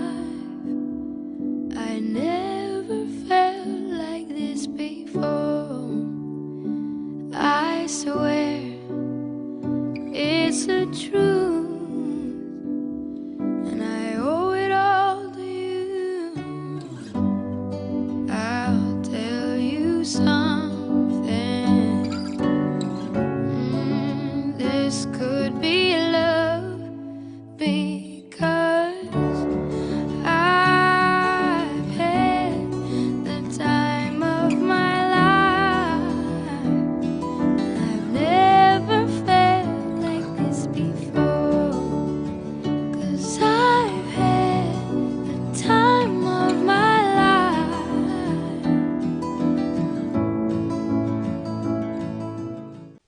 Hi, I'm Rhonda the Mattress Lady, and this is my husband Gary, owners of Mattress Overstocked in Ella next to Walmart. And we want to earn your business. From the time you walk in our door to the time we deliver your new mattress to your door, you will see the difference. Our selection and prices are the best in North Georgia, and customer service is our top priority. So y'all come on in and let us help you find the right mattress at the right price. That's Mattress Overstocked in Ella next to Walmart.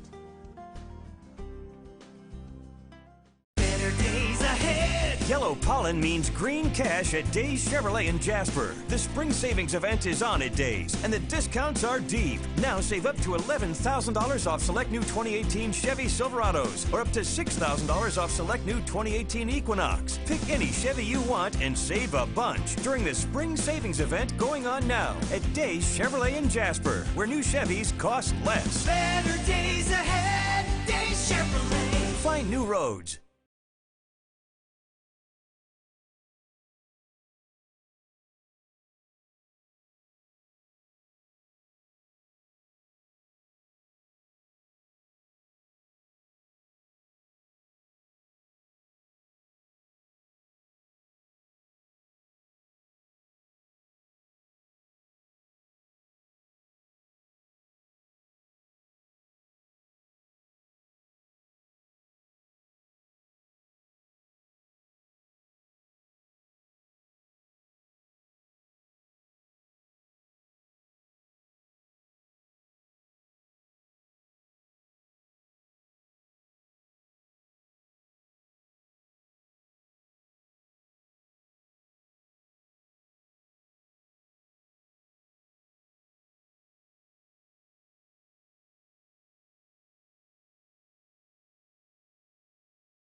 And we're back, folks. I'm your host, BKP. We will look at the Twitter deck before we leave today's show, see what all the President of the United States is doing. We will look around the internet. I do know the Wall Street Journal asks, where in the world was Barack Obama? A very good question. Where was Waldo? I mean, when everybody was slipping everybody $1 or two to spy on somebody, where was Waldo at? Where was old Big Ear, President Big Ear, huh? Where was Dumbo Floppy Ears President Obama? Where was he at? Where was that smoking little skinny of a real African-American Obama? Where was he? Do you remember? Was that wrong? Totally, was that wrong? No, this is taking it somewhere, but do you remember when he smoked? Oh, God, he always smoked. Okay, but... I think he smoked. You know what? Now, wait a minute. Let me ask you a question. That's okay. No, let me say something real racist. I want to. Oh, this God. is my opportunity. Here we go. Okay, the brother is, he's half and half, I'm cringing right now. You I'm understand? About to kill your mic. No, don't kill my mic. He's half and half, right? Yeah. Right? His mom was white and his dad they're both dead, I guess, so there was. There was. So his mom was white and his dad was black, correct? Right. Do you know how you defined actually the race that he gravitated to? Do you know how he defined his dominant race? How? He smoked Newports. How do you know that? I thought it was Cools. No, Newports. Brother smoked Newports. Oh, brother go smoke Newports. They're down there in Philly. Yeah, got the big but sign. Donald Trump can't drink his Diet Cokes and eat his Big Macs, so... You missed my whole joke. I totally got your joke, but I'm trying to redirect it away because we're in dangerous territory here. Oh, okay. Anyhow. Okay. I'm just saying, brother smoked Newports. Yo, brother, you got a stick. All right, anyhow. Hook a brother up. Stop it. Just saying, man. Stop. All right, here is the candidate. Here is the candidate that will give Doug Collins a little heartburn. Now, don't get upset with me out there. Now, you know I get along with Congressman Doug Collins, and you know I'm friends with a lot of you in the 9th District. You're good people, but he does have a Democrat challenger. Now, today when you go to the polls, you're going to see Doug Collins as the 9th Congressional District unopposed candidate. It's the only name on the ballot, but not in November. You will see this guy named Josh McCall. Now, Josh has been on the show before, Amanda. We can get him back on, and he will tell you that we have had spirited debates. He calls them spirited debates, Amanda. Josh and I have had some spirited debates, and I enjoy them. And I've went to a couple things that he has had. But put his picture up there. You got Josh McCall. He is running his campaign in the 9th District. He is on the ballot against David Cooper. I think there's a guy by the name of David Cooper that's opposing him on the ballot today. McCall should get the win and be the nominee for the 9th District. But he is Josh McCall, and he calls his campaign McCall for All. Very liberal guy, straight up, Democrat 9th District. But you know the Brian Kemp... he took both of Brian Kemp's last commercials and he did a spoof on both of these commercials and puts it together, and it is pretty clever. So we're going to roll this. We're going to give him his free 2 minutes here, but you're going to enjoy this. I'm Josh McCall, and I'm running for U.S. Congress in Georgia's beautiful 9th District. I'm so conservative, I actually have things I want to conserve, like the environment, Social Security, and health care for my neighbors. That was what Doug Collins has promised he will do to Social Security if you elect him again.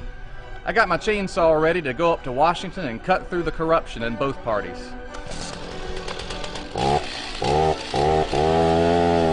This is a truck. If I have to, I'm going to take this truck and round up all the immigrants in Georgia and get them a path to citizenship and decent treatment in their workplace. Yep, I just said that.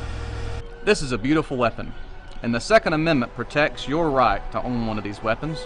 The Second Amendment also protects other people with a well-regulated militia.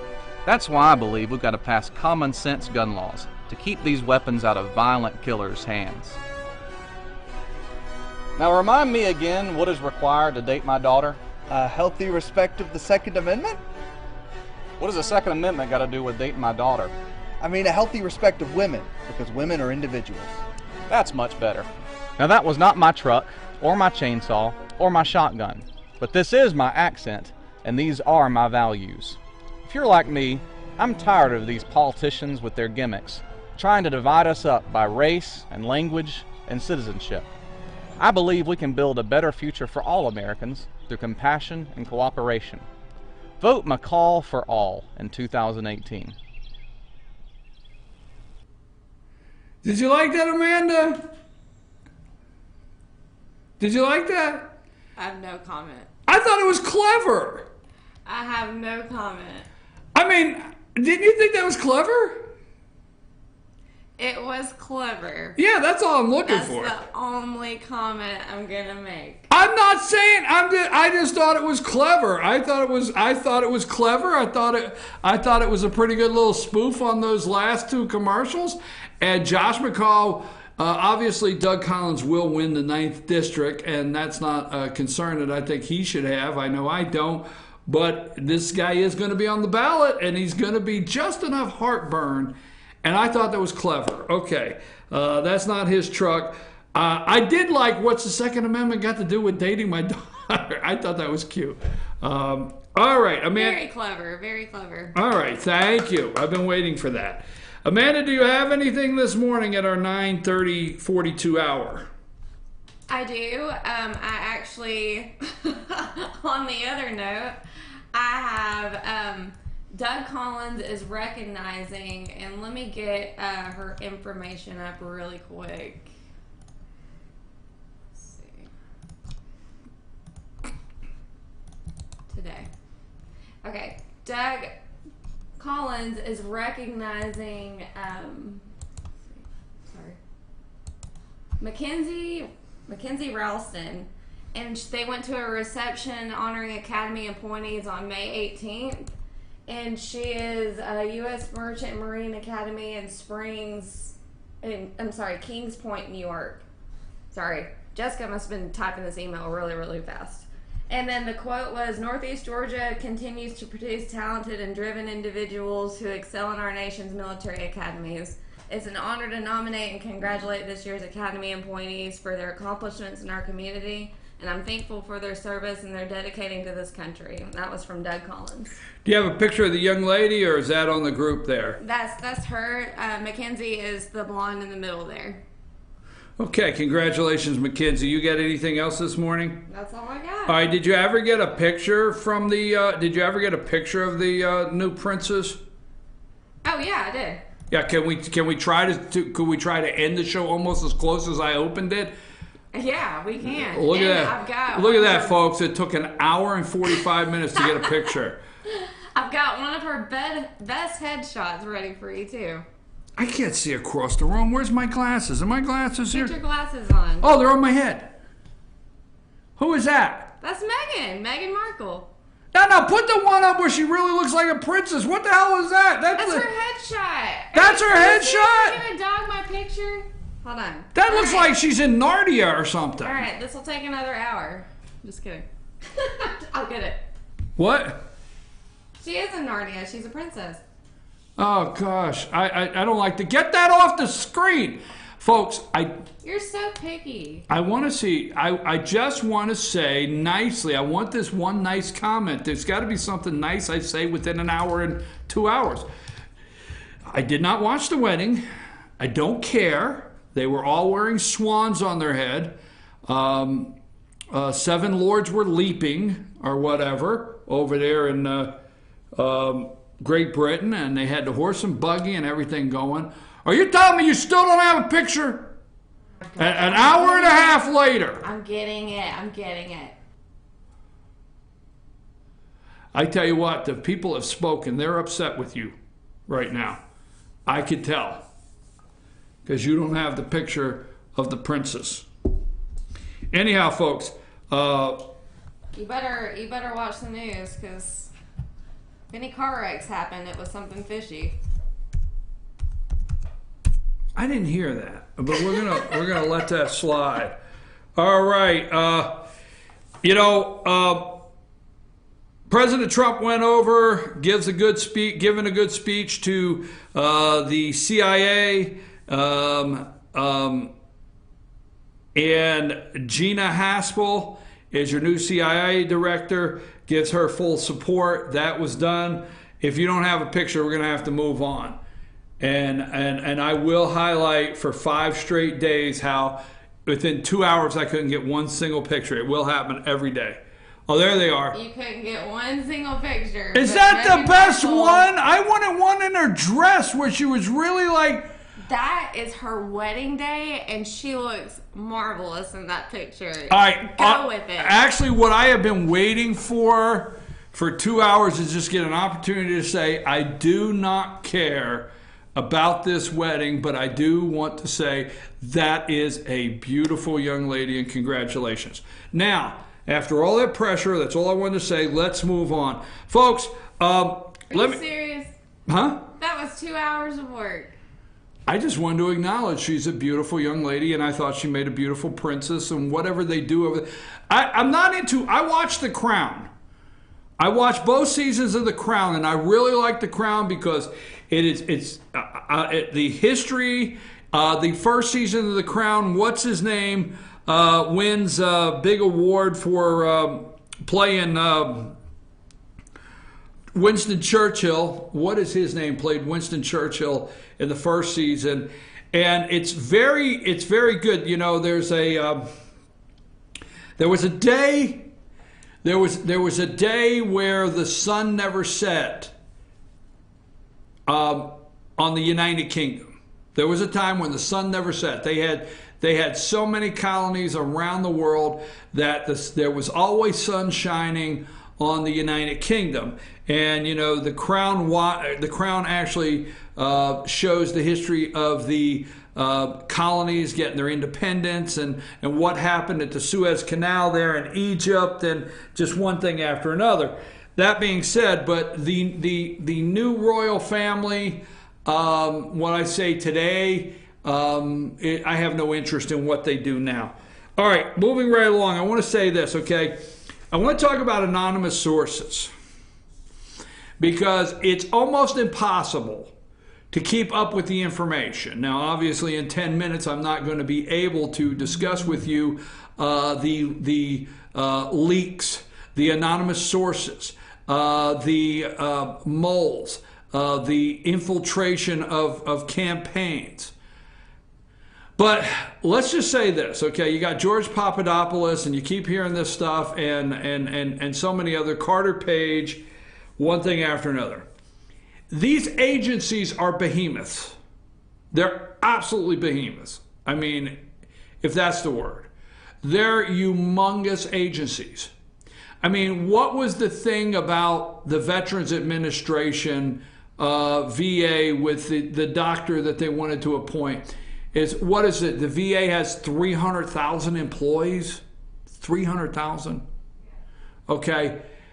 The IRS, the Board of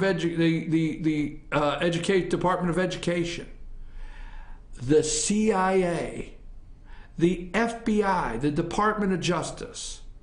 The next time you go to Washington, D.C., and you look, and you go to the monuments, and you enjoy the World War II monument, and you enjoy going to the White House and the Capitol, and you enjoy going to the Library of Congress or whatever, and you go and you look at the World War I and the World War II and the Roosevelt Memorial and the Vietnam Wall and so on and so forth. Go over and look at the Department of Justice. These enormous 3-city block buildings, 5 stories high or whatever. Go over and look at the FBI when you get a chance. Look at these monstrosities we created. Now, I said in the beginning of the show it may be easier to solve a trade crisis with China and denuclearize North Korea may be an easier task for Donald Trump than to infiltrate this deep state and break it up. Because they're all on board with each other. Brendan Clapper, I mean, the list, you can't even begin to go on of how corrupt this is. But here's the thing. They all have their favorite watering holes. So let me paint a picture of these anonymous sources by the Post, and these anonymous sources by the New York Times, and these anonymous sources with Axios, and these anonymous sources with The Hill. The list goes on and on of these anonymous sources. Let me tell you who they are. Everybody that, these people go to work in these buildings and they come out and they want to be a part, even the White House has major staff, they want to be a part of the day's cycle because they live in that swamp, okay? And they go to these little watering holes. There's so many little watering holes after work. So you may think I'm wrong, but these behemoths of the deep state organizations that we've allowed to come to life here in Washington, D.C., Department of Justice, FBI, IRS, the list goes on.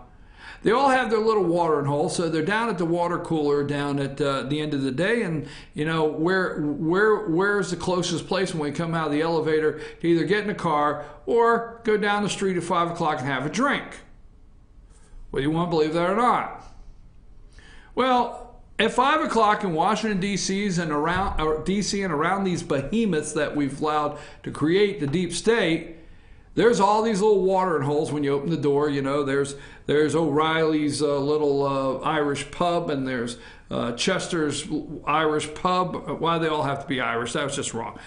Johnny's Beer Barn, we'll change that up. I'm sorry, I apologize to all my Irish friends. But what I'm saying is there are all the little pubs down through there, okay, watering holes.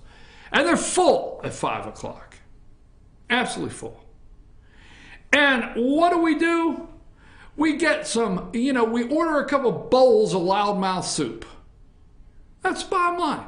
This is how simple this is, folks. They order a couple bowls of loudmouth soup, and then people talk. And they're on bar stools, and they're talking, and they're sharing stuff they should never share and say stuff they shouldn't say. But guess what? That's where all these little low-life moles hang out. They hang out. And they get a little recorder in their pocket and turn on, just leave it there. And while there's two people leaned here, they lean right here and, drink their martini. You may think I've lost my mind, but that is where a good large portion of these articles have their anonymous sources. Sources say. As much as you don't want to believe this, so much of this stuff is being said over loudmouth soup drinks at 5 o'clock, whether you want to believe it or not. It's where the big coverage is coming from. And the bottom line is, you may think, hey, was the FBI this careless? I mean, they couldn't have been this careless. Was the CIA this careless? Was the Department of Justice this careless? Was the Obama White House this careless? You have to understand, okay? They needed a bug inside the Trump campaign to see what direction the Trump campaign was going, and to make sure they had all the information they could have at the needed appointed time if necessary. But they were so loose with their lips, they were so loose with what they did, and they were so careless that, yes, they're actually getting caught because it was never supposed to happen. Never supposed to happen. You were never supposed to happen. I was never supposed to happen. There was never supposed to be conservative networks out there actually giving the news. There was never supposed to be you and I at the polls. There was never supposed to be a Donald Trump. There was never supposed to be a loss for Hillary Clinton. Never. It just was never going to happen. Okay? Now, the reason they did the mole and everything for Donald Trump, I'll just put it in a frame, is because he was unconventional. And I'll tell you why. They knew how to beat right? They knew how to beat John McCain candidate. And they knew how to beat a Mitt Romney candidate. And whether you like it or not, they would have known how to beat a Ted Cruz. Well, no, they would have known how to beat Ted Cruz. And they would have definitely known how to beat Jeb Bush. And we'll say Jeb Bush and leave it there. They knew how to beat them. But Donald Trump was striking unconventional ground that they never thought would win. Never. But it was so unusual, they had to make sure they knew inside what was going on, because something about this is just not right to them. They were never supposed to lose, folks. It was never supposed to happen. The media can't convince you Trump is bad. That is where they're at today. Minka Brzezinski and Joe Scarborough are enemies of the United States of America.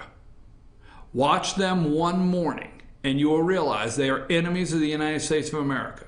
They are doing everything to create a constitutional crisis, to get the president impeached, removed at all cost. They are doing everything they can on a daily basis to divide the country. They are enemies of the United States of America. Watch one morning at 6 a.m. and you're going to be amazed at how much these people have hate in their heart. For all of us that support Trump, even if you did not vote for him, do not like him, you liked Marco Rubio. If you're going to work today, see, they could not convince you Trump is that bad. They couldn't convince you during the campaign not to vote for him.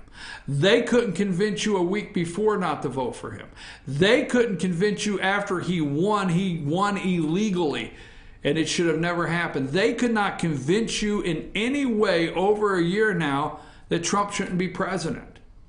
They just can't convince you of that. And they're not going to stop. There's not going to be. There's an easier chance. Let me tell you this, and I'm going to go because it's time for Dave Gardner's Instant Replay, the only #1 news sports show in North Georgia. And this show's awesome, is it not, Amanda? I mean, it is just a great show. Yes, and we're having a lot of fun doing it too. Yes, Dave Gardner's Instant Replay. But let me close with this morning, okay? You're not going to like this comment, so we'll close with it. It is going to be easier to sign a peace treaty between North and South Korea than to sign any kind of peace treaty to heal this country with people like CNN, MSNBC, ABC, CBS, MSNBC, I said that twice, all the above, especially Joe Scarborough and people like Minka Brzezinski. I'm your host, BKP. We'll be back tomorrow morning. Now, tonight, go to FetcherNews.com. Click on the main page, FetcherNews.com. We'll have the state results, and we've been keeping those up for you on FetcherNews.com. And then click on your county, Fannin, Gilmer, whatever, as we try to develop and get your local election results in. Polls close at 7. First results come in at 8. And from 8 all the way to whoever won, 8 to whoever, will be right on at FetcherNews.com. We're out of here. Time for Instant Replay. Don't leave after these commercials. North Georgia's new #1 sports show with Dave Gardner, Instant Replay. Take us out of here.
Hello, everyone, and welcome to this episode of the Instant Replay. I'm your host, Dave Garn. We thank you for joining us here on this Monday Live, May 21st, 2018. If you're watching on Monday, you're indeed watching this program live right now from 10 a.m. until 11 this morning. We thank you for being with us. If you're watching Tuesday through Thursday, then you're watching an encore of this program, but it still makes sense. Again, this is our weekly sports update, and this is the only live weekly online sports program in North Georgia that we know of anyway, and we appreciate you guys tuning in. As always, you can contact us at 706-889-9700, and you can always email us at teamfynsports@fetchernews.com. We've got an action-packed hour for you today, and you can probably tell, maybe you can, I don't know. I know I can. I've lost a little bit of my voice.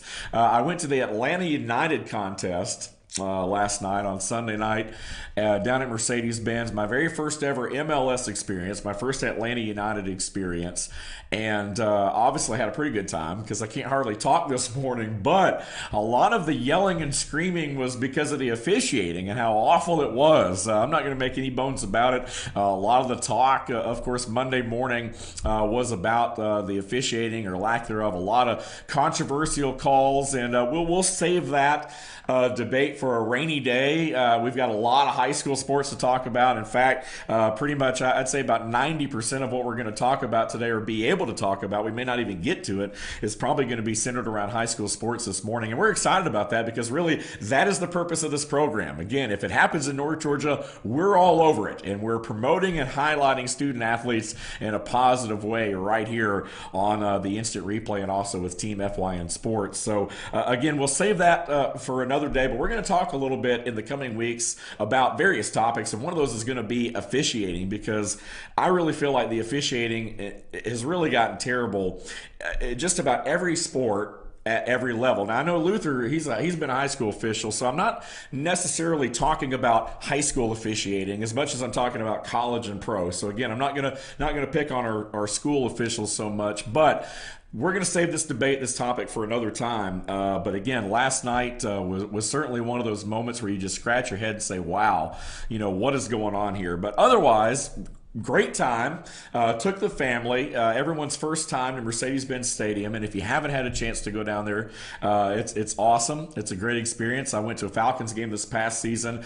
This was my first Atlanta United experience. But it was a great experience. I mean, it's an awesome place. It's an awesome venue to watch football and professional soccer. And again, very, very excited. Very excited about the Atlanta United team. But we've lost 2 in a row now at home, which is unlike us. But again, a lot of the officiating, and I'm not just saying this because my team lost. That's not why I'm dogging on the officiating, but it is what it is. And that's my little rant of the week, I guess. Amanda, how are you doing? Doing good. How was your weekend? We have had just a crazy morning this morning with election season. It's finally over until the end of the year. Right. So that has been going crazy. But I had a very relaxing weekend. So coming in this morning with all these candidates has been woo.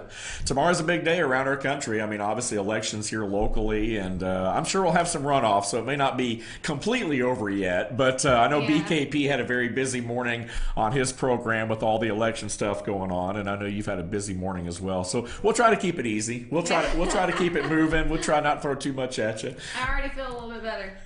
There you go. We've got an awesome show ahead. Again, we're going to go ahead and jump right on it. A lot of things going on. Spring football practice, taking it to the next level. Got a lot of college signees to get you caught up on. Also, changing of the guard, some coaching changes locally in our area, and we're going to touch on all those things. And we are expected to have one of our FYN Sports correspondents joining us here in a few minutes. RJ Casey from down in Jasper from Pickens High, and RJ covers sports first in Pickens County. We also got Luther Kinsey behind the glass as well. And Luther, man, you've had a busy week covering everything from golf to bull riding to Special Olympics to you name it, man. You're all over the place.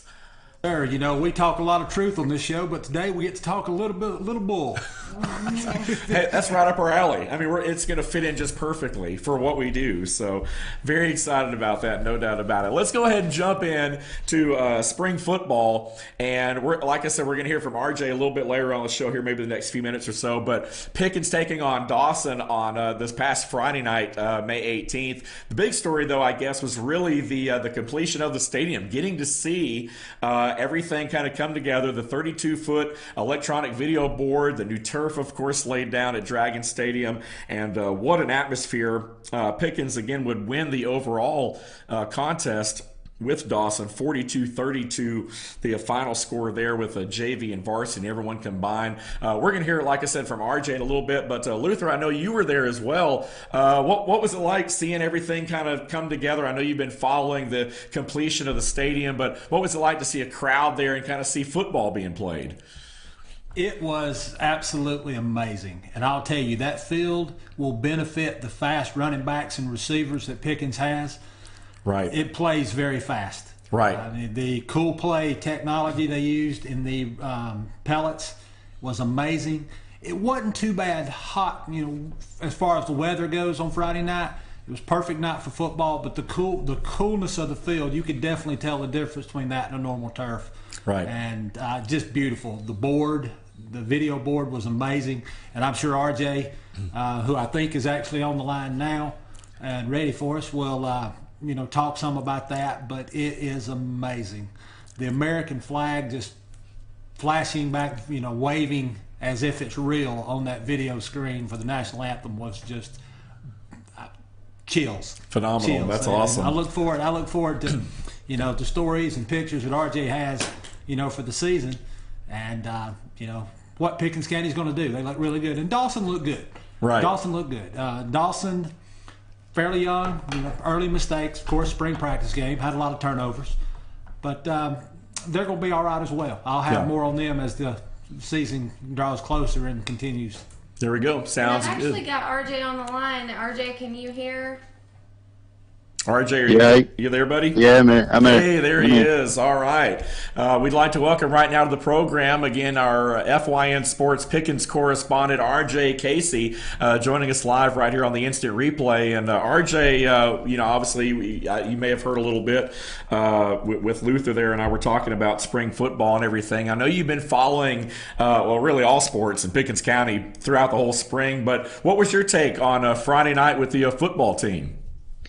I thought they looked pretty good, especially for only practicing for basically a week and a half. They looked pretty good. CJ Stryker looked pretty good at quarterback. The defense looked really good, forcing several turnovers against the good Dawson offense. But overall, yeah, they looked pretty good Friday night. Absolutely. So to give me your impression of the let's go back and talk about, first of all, let's talk about the stadium. I mean, obviously the excitement has built in and around Pickens County with the addition of the turf and the electronic video board and all those elements that are going to enhance those Friday nights this fall. What's been your take of the new stadium? Are you a big fan of it? Oh yeah, I love it. I was talking to people Friday night. It's like I'd never would have thought something like this would have come to little old Pickens County, but it's beautiful. The turf feels amazing when you walk on it. The video board is just awesome. The lights are really something too. It really illuminates what you're seeing down on the field, and right. It's always been a pretty place to watch a football game, but now it's really something. Absolutely. It's one of those campuses in general. You pull on the campus and it's very picturesque, and now the stadium even more so with the addition of the turf. RJ, let's talk a little bit. I know spring sports starting to wrap up. Spring football is kind of that last domino to fall, if you will, before we kind of transition into the summer workouts. I know you've talked to Coach Parker and you've had some conversation, I'm sure, with some of the players as connected as you are to that program. What's the feeling about this year's Pickens Dragons team now going into the off-season workouts? I think they think they've got a pretty good shot coming in this fall, especially with they want to improve on how things left last year. I know they didn't want the 4 seed going up against Cartersville last year, but yeah, they've got a pretty good shot. They've got a lot of home games this year with that new turf, and it should hopefully benefit them going through the season, and they got a pretty good shot in the region this year. There we go. Absolutely. It's always a tough draw anytime you get a Cartersville in the first round. You want to avoid that number 4 seed certainly coming out of your side and having to go somewhere like that. But yeah, this Dragons team certainly seems headed in the right direction. You mentioned CJ Stryker. They got a lot of young, good players that are coming up to kind of mesh with those veterans like Zach Goss and those guys who've been around a while. And we certainly looking forward to hearing more from the Dragons as we get further into the off-season workout there. And RJ, hey, thanks for being on with us this morning. Look forward to hearing more from you as we build towards another high school football season in Pickens County. No problem. Anytime. All right. Sounds good, bud. Thanks for being with us this morning right here on the Instant Replay.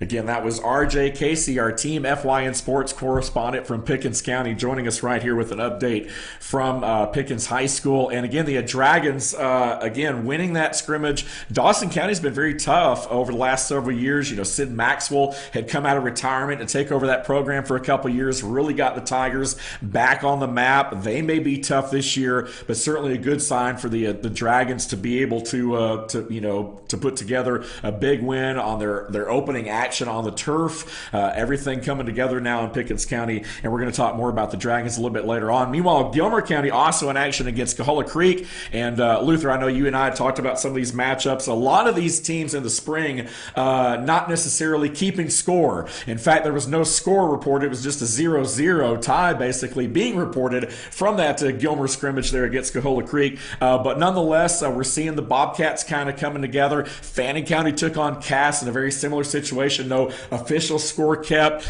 as it was very controlled on both sides of the ball. But even though a lot of the scrimmages were controlled this past week, this past Thursday and Friday night, we saw teams really moving the ball up and down the field, executing a little bit. That's always a great thing to see, especially this early in the year. And I love the format of being able to play another school in the spring. We've never seen that before until recently. It was always you had to wait till fall scrimmage, but now instead of just having those inter-squad scrimmages, these guys are able to see real competition in the spring, which really serves as a good measuring stick.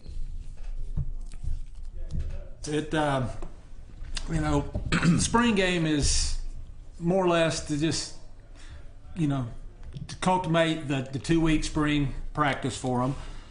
You can learn a lot, in advance of when you really have to start focusing on individual technique and individual players, things like that. Gives you a really good idea of what you have going into. Right. And, being able to play, have another team come in or go to that team stadium, is really good for the coaches and it's good for the players. Sorry, I lost for words there for a second. It's Monday. It is. It really gives the coaches an idea as a whole. You have 60, 70, 80 plus sometimes come out for spring practice, and when the regular season starts, you may have 60 of those 80. Right. So which is typically the case, but it just gives you an idea of what you have up front to look forward to, the ones you really want to try to work on. Of course, you don't want to give up on any of them. Sure. But at the same time, you're going to know in this spring practice who's going to stay and who's going to not, so to speak. Exactly. So, exactly. But it is, like I said, a lot of teams moving the ball up and down. I know you'll get to it in just a second. But Fannin County, had 5A Cass coming in. It's tough competition. Yeah. I don't know if it's fortunately or unfortunately, but Cass decided to cancel out of that. So it gave Coach Cheatham the opportunity to do kind of a blue-gray inter-squad scrimmage. And, he got everyone on the field. And he possibly got a look at some of those that he might not have gotten to if Cass had showed up to play. So that, and that's really good for him in his first season. Yeah, absolutely. Lumpkin County also with a win over Johnson Gainesville. The Knights came to town. Lumpkin, no score available there, but we do know that Lumpkin was able to move the ball on those guys, had a good sound performance, executing the wishbone there. White County Warriors also in action. Union County also going at it as well. So a lot of our teams in North Georgia with scrimmages this past week officially wrapping up spring practice. And now and we're going to continue to talk about them. I know we're kind of running short on time here in our first segment. We are going to circle back around, especially in the next few weeks. We're going to continue the football discussion. We've got a lot of other stuff to get to today, so we will circle back around next week right here on the program and talk a little bit more in depth about our local high school football programs. And we'll do that, obviously, leading up to kickoff this year. We've got a whole summer to work with, so that's going to certainly be a focus of the Instant Replay and of Team FYN Sports. But again, a lot of things going on locally. High school football teams wrapping up their scrimmages, wrapping up their capping their 2-week spring practice sessions, and a lot of good things coming out of North Georgia. So we're certainly excited about it. Let's go ahead and take our first break. When we return, we'll talk a little bit more high school sports, taking it to the next level. A lot of local area athletes making their college choices official, and we'll talk a little bit of track and field, golf, and fishing. That's right, high school fishing coming up as well. Stay with us.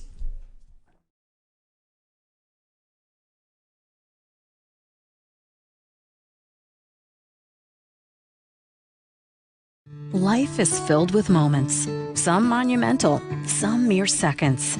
Moments we often take for granted as we worry and anticipate all the moments to come. At Woodman Life, we help ease that worry with our affordable insurance and retirement products. We work to protect financial security, community pride, patriotism, and peace of mind so that you can protect the moments that matter most.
Tracy Jordan, Republican candidate for Georgia Insurance Commissioner, asked for your vote. Tracy has her priorities straight. Auto insurance providers should no longer be allowed to raise their rates without approval from Georgia's insurance commissioner. Health insurance providers will reimburse claims within 30 days or be fined. Georgians will finally be able to count on an insurance commissioner who fights for them instead of the insurance industry. Vote for the true conservative candidate, Tracy Jordan, a voice for Georgians.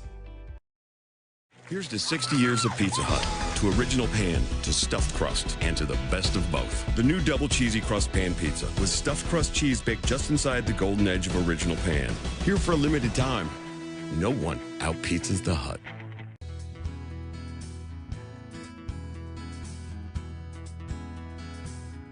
Hello, my name is Chad Watkins. I'm the manager at Larry's Body Shop. We are a family-owned and operated business and have been serving the North Georgia area since 1978.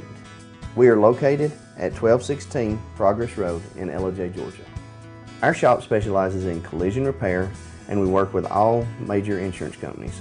Larry's Body Shop is ICAR Gold, the highest role of training recognized by the collision repair industry. It is estimated that only 10% of collision shops meet these standards. Our shop consists of state-of-the-art equipment such as laser measurement system, down-drive spray booth, spot and MIG welding equipment. All of our paints are mixed on site so that we can guarantee your paint to match every time. I know that having an accident can be a stressful event. We take pride in making sure our customers are satisfied with the repair of their vehicles. Our waiting area is clean and comfortable with free Wi-Fi and refreshing beverages. So if you're in an accident, stop by and see us at Larry's Body Shop. North Georgia Diamond is your source for diamonds. Come on in to view the area's largest selection of fine jewelry at North Georgia Diamond. All repairs and designs are done on site by our jewelers. And North Georgia Diamond has the lowest prices on loose diamonds. You can also sell your gold, silver, and coins at North Georgia Diamond between Walmart and Lowe's in East Ellijay. Locally owned by Bill and Allison Craig, North Georgia Diamond is your source for diamonds in North Georgia. Circuit World, with multiple locations to serve you in Murphy and Franklin, North Carolina, Blairsville, Blue Ridge, and Ellijay, Georgia. Locally owned and operated since 1985. Appliances, electronics, and furniture. Name brand products like LG, Samsung, Dell, Whirlpool, Ashley, Catnapper, and more. No credit check, only 10% down on furniture, and only $10 down on any new lease purchase. Mention FYN10 for your special deal today at Circuit World. In 1981, Reed Nicholson began selling tires out of an old barn in Mineral Bluff. Little did he know that he had just laid the groundwork for the most trusted names in automotive services in the Blue Ridge area. In 1997, Nicholson Tire Center became what it is today, holding the same values of faith, family, and great customer service. 2 locations to serve you, and the Blue Ridge location is currently expanding to offer fast service and the largest U-Haul provider in Georgia. Nicholson Tire Center, Blue Ridge, and Mineral Bluff.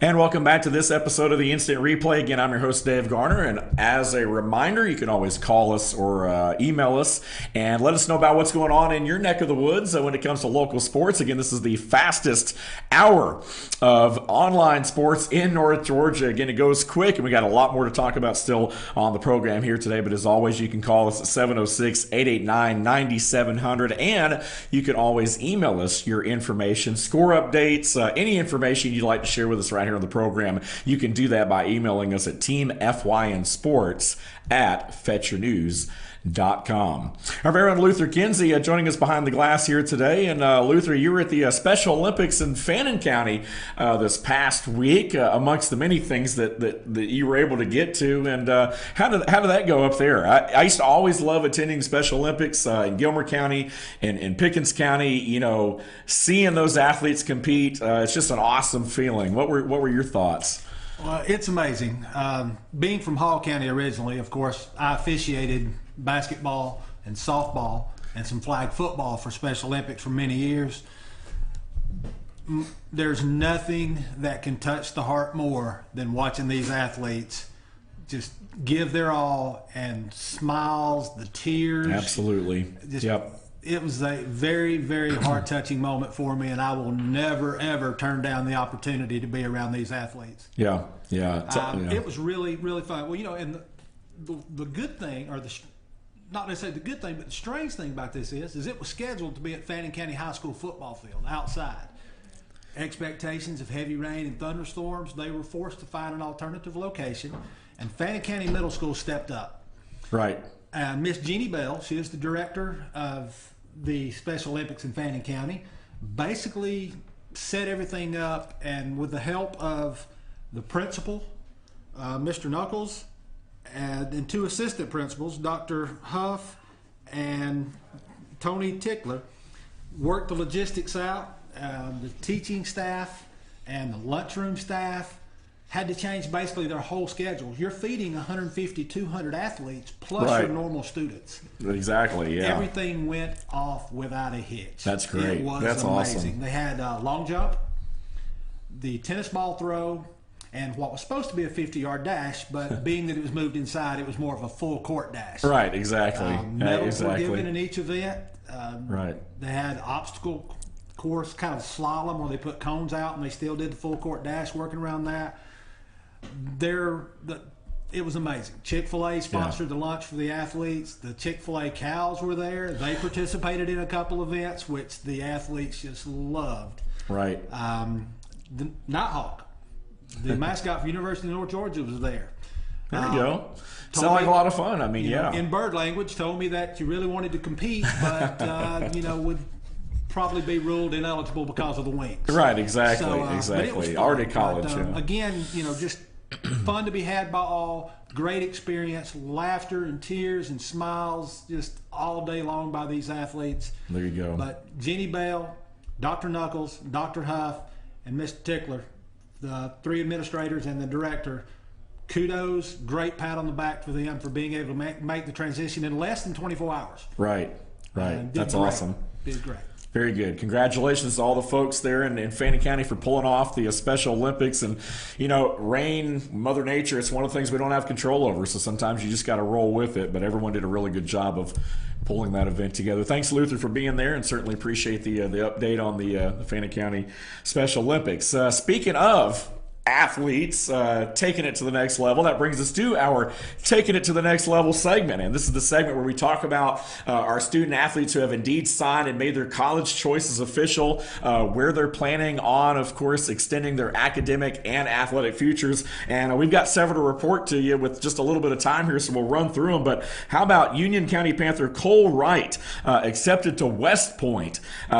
Obviously, if you're accepted to West Point, you've done something right. You've got to be a great human being as well as a good student. And Cole is the son of Shane and Summer Wright. He was the captain of the football team and also a member of the track team. So congratulations to Union County Panther Cole Wright, headed to West Point to continue his athletic and academic career. Also, Union County golfer Megan Rowe has signed to play at Columbus State and major and early childhood education as well. So congratulations to Megan. Also, Grace Wishmeyer from Union County has signed to play at Maryville, and she's going to major in biology. So congratulations, both Rowe and Wishmeyer will tee it up in the estate golf tournament as well, which as a matter of fact, as we speak. So again, 2 of the golfers competing in the state tournament headed to the next level, and we certainly want to wish them all the best. We're going to talk a little bit more about golf here in just a second. Dawson County High School graduate Harley Vaughn, by the way, was invited to work out for the Atlanta Falcons on the rookie minicamp, during the rookie minicamp back on May the 10th at Flowery Branch. After graduating from Dawson, Vaughn attended the University of West Georgia, where he basically started every game he played for the Wolves. And again, over his 4-year college career, several all-conference, all-American selections his senior year, and was second-team All-American nod this past season as well. So congratulations to Harley Vaughn. We'll keep you updated on the progress of all of our student athletes as they move on to the next level, and maybe even some that kind of go to the pro ranks or at least have a shot at that as well. And we also have Lizzie Howard as well from that's signing to play with ABAC, soccer scholarship there. That signing, I believe, is today, Luther. I think you said at 1:30. Yes, today at 1:30. I will be there and have coverage for next week's show. All right, Lizzie, and she's from Pickens High, I believe. And so, again, congratulations to Lizzie on a job well done, headed for soccer scholarship. We're starting to see more and more soccer athletes across our area be involved and starting to get those looks. Traditionally, not a strong area for that, but now with the growth of the soccer programs and so forth, it's just been awesome, and that's our Taking It to the Next Level segment. A couple more notes. Fishing. We talked about this before the break. Bass fishing. Pickens High School's Spencer Childers competed in the HSAA Bass Tournament, which is also known as the Bass Masters, and he brought home the victory. So it won't be long before we start highlighting Childers in some of these next level segments and national tournaments. Congratulations there. As we know, Gilmer High School, Pickens High School, they have those fishing teams now that are officially recognized. And so that's an awesome thing there, no doubt about it. Congratulations to Spencer on a job well done. And track and field, we talked about it this past week, and a lot of things going on. Excuse me as I continue to lose my voice here. But Union County, Dawson County showing up big in the state track meets. You had Zoe Sanchez finishing in the top 10 in the 1600. You had Frankie Muldoon also in the top there as well with 5 minutes 36 seconds. She placed 5th, which is the highest finish for the Panthers in the 3,200 meter event. Dawson's Jenna LaCours finished right behind her. Riley Barrett, a senior of Union County, placing in the top 10 in the 400. And I tell you what, just a lot of great efforts here. It just went up and down. I mean, Luther, when you talk about the track and field, when you talk about the efforts of our local area student athletes in track and field this year, Olivia Moore, state champion out of Pickens County, the accolades just continue to roll in for some of these local student athletes, man. It's just awesome. It's an awesome thing to see. No doubt about it.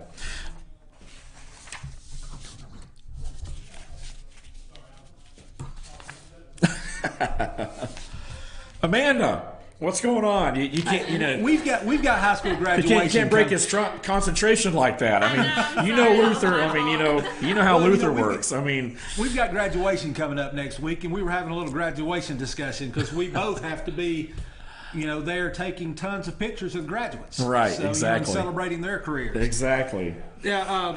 I tell you, Riley Barrett. Going back, talking about the track. Riley Barrett, just of Union County, 3 events. Did well in all 3 of them. I have never met that young man, but I would like to meet him and shake his hand. He is more athletic in 1 foot than I am in my whole body. So, I mean, it's just, several track all around, all schools all around. Didn't get to cover all of them this week, but, I will be bringing them up in shows later on. Pickens did very well in track. Right, yeah. Of course, Gilmer did very good. Clear Creek Middle School just had their banquet this past week honoring theirs, where I'm going to mess this name up sure as the world. Jocelyn Burko, school record in shot put. Yeah. Track is like soccer. It's really starting to take hold and grow in this area, and we're going to be seeing more of these in the future. No doubt about it. No doubt about it. How about golf? Real quick, state golf tournaments start today. We talked a lot about Catherine Densmore from Pickens, of course, being in the 4A competition there, teeing it up in Helen over at Innsbrook. Area 3, White County's Jacob Adams will compete at the estate meet as well this week. Excuse me. So we're starting to see golf come together. The Union and Dawson County girls are being represented at the Katichi Golf Club over in Lake Hartwell, Georgia.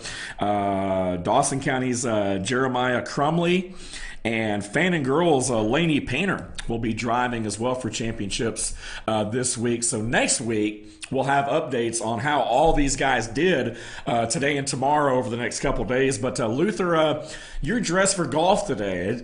Am I feeling it that maybe you might be headed to the links today in some way, shape, or form? I don't know.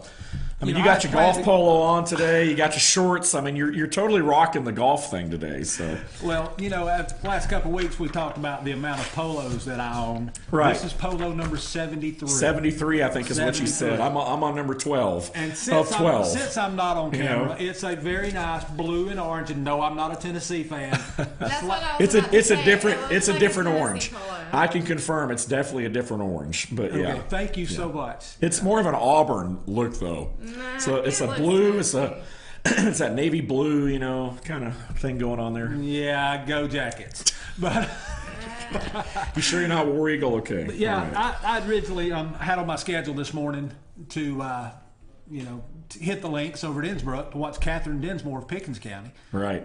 Take on. She's the only individual qualifier that Pickens had, and of course the team unfortunately fell just a few points short of being qualify as a team in the team event. But I decided to come up here and hang out with you. What a guy. I mean, Luther Kinsey's a stand-up guy. What can you say? But hey, I appreciate it, man. I mean, what can I say? Well, Okay. Anyway, let's move on from that. I appreciate that. Oh, not bad. Not bad for a to, former official, you know. But well, you know, football, golf. At least we're here. You know. Right. Exactly. But I'm hoping to. If I can't make the links today, I'm definitely going to hit it tomorrow and get some coverage. And of course, there again, I'll be highlighting everything next week. Which, by the way, I understand you will be absent next week. Yeah, what is next week? I'm June not even 4th. sure. Oh, is it? Yes, it is. Is that next week? That's next week. No, that's 2 weeks. Correction, 2 weeks. I'm trying to run you out before it's time. Hey, Amanda, do me a favor. Get him going on something else again. I'm just kidding. Oh, goodness. Yes. Next week I will have you show. I will have notes for golf and highlight everything to do it. Sounds like a plan. All right. It's Monday. There you go. Thanks, Luther. Again, that's golf. We'll talk more about that next week. We're going to go ahead and take our second break. When we return, we're going to have an in-studio interview with Mr. Kevin White of the Gilmer Recreation and Parks Department, and still plenty more to talk about. Rodeo, a local ARCA racer from Pickens County, and changing the guards and coaching changes, administrative changes locally in the area. That and much more if we can squeeze in the next 25 minutes. Stay with us.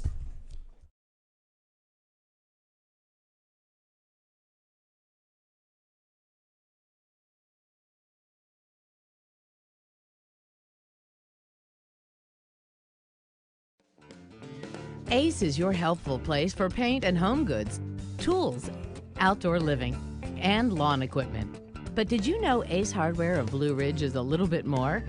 We have hunting rifles and accessories for your next hunting trip. We have Amish furniture imported directly from Ohio. And we have Ace Custom Woodworks for all your custom wood project needs, from cabinets to artwork. Ace Hardware of Blue Ridge. We have your new house in stock. The Tupelo Tea mission is to provide over 80 premium tea blends for tea lovers who are looking for ways to explore new flavors and blends. Come visit Tupelo Tea, located in beautiful downtown Blue Ridge at Sycamore Crossing. Be sure to sample our various varieties of honey and tea.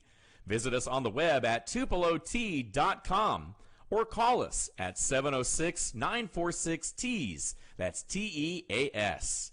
Tupelo Tea, located in beautiful downtown Blue Ridge.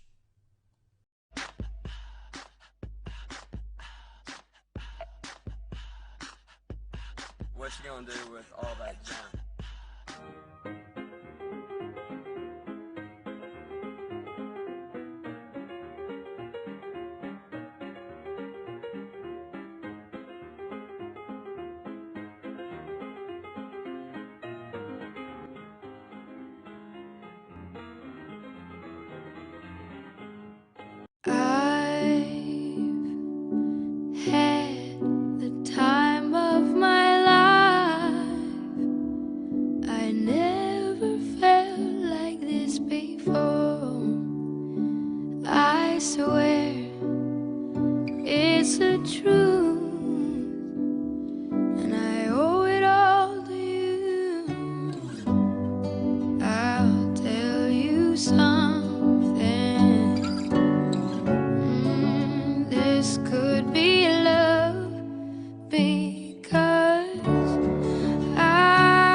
Lady, and this is my husband Gary, owners of Mattress Overstocked in Ella next to Walmart. And we want to earn your business. From the time you walk in our door to the time we deliver your new mattress to your door, you will see the difference. Our selection and prices are the best in North Georgia, and customer service is our top priority. So y'all come on in and let us help you find the right mattress at the right price. That's Mattress Overstocked in Ella next to Walmart.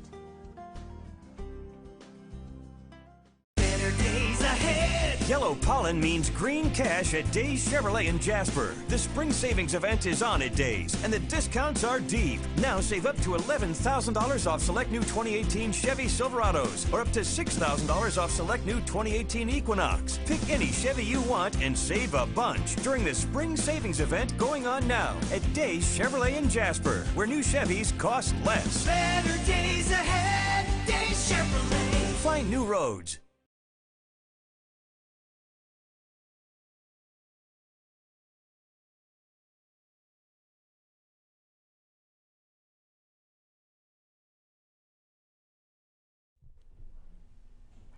And welcome back to the Instant Replay. Again, I'm your host, Dave Garner. We got Luther Kinsey with us and Amanda Evans, our producer today behind the glass. And joining us now live in studio is Kevin White, the director of the Gilmer County Recreation and Parks Department. And Kevin, thanks for being with us. You and I go way back. We were just talking about, your son's coming through school, playing ball. I remember, I guess, Austin, your middle son, when he was a youth, qualifying for an Atlanta Hawks. It was a junior NBA. Junior NBA.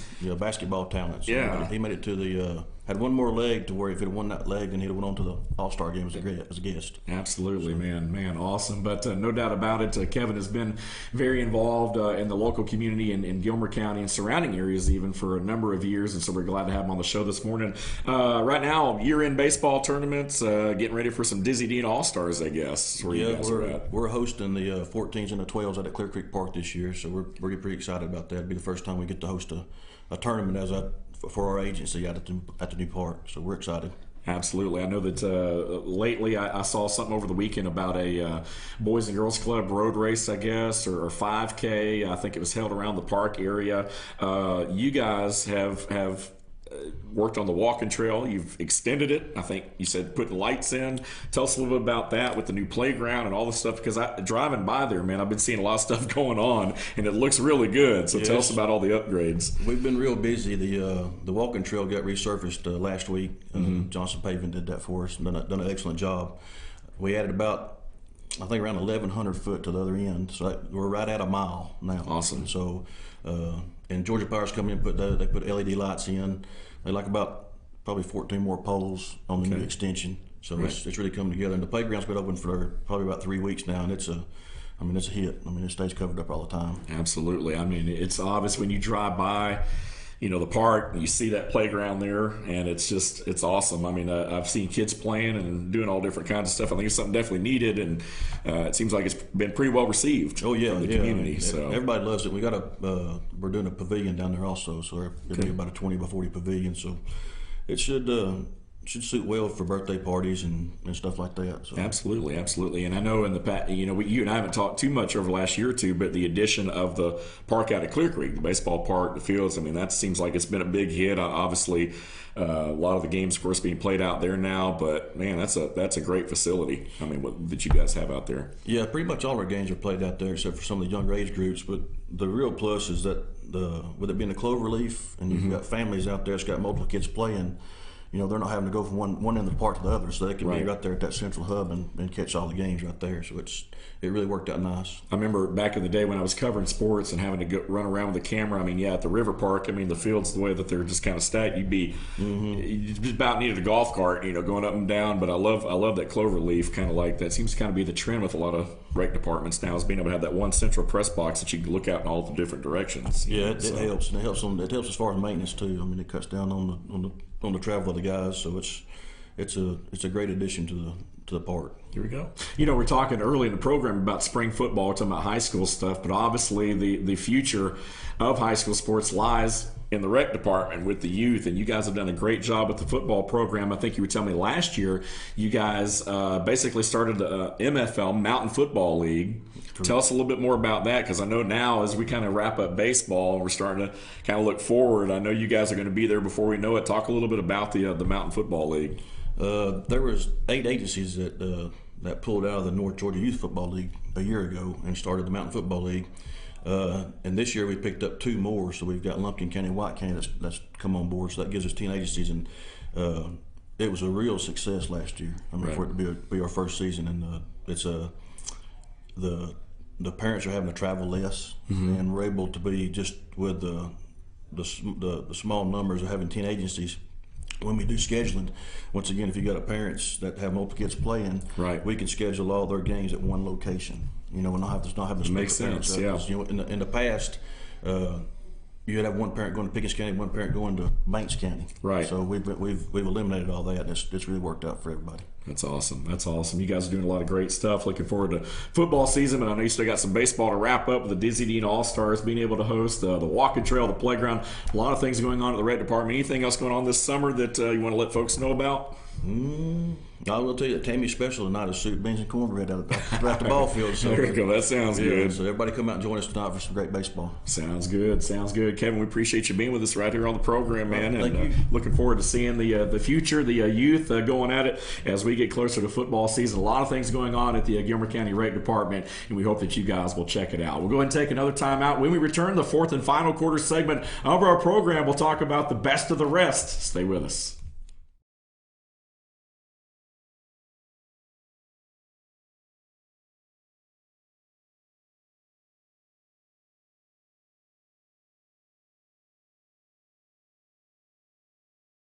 Here's to 60 years of Pizza Hut, to original pan, to stuffed crust, and to the best of both. The new double cheesy crust pan pizza with stuffed crust cheese baked just inside the golden edge of original pan.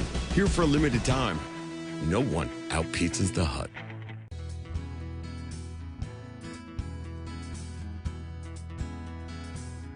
Hello, my name is Chad Watkins. I'm the manager at Larry's Body Shop. We are a family-owned and operated business and have been serving the North Georgia area since 1978. We are located at 1216 Progress Road in Ellijay, Georgia. Our shop specializes in collision repair, and we work with all major insurance companies. Larry's Body Shop is ICAR Gold, the highest role of training recognized by the collision repair industry. It is estimated that only 10% of collision shops meet these standards. Our shop consists of state-of-the-art equipment such as laser measurement system, down-drive spray booth, spot and MIG welding equipment. All of our paints are mixed on-site so that we can guarantee your paint to match every time. I know that having an accident can be a stressful event. We take pride in making sure our customers are satisfied with the repair of their vehicles. Our waiting area is clean and comfortable with free Wi-Fi and refreshing beverages. So if you're in an accident, stop by and see us at Larry's Body Shop.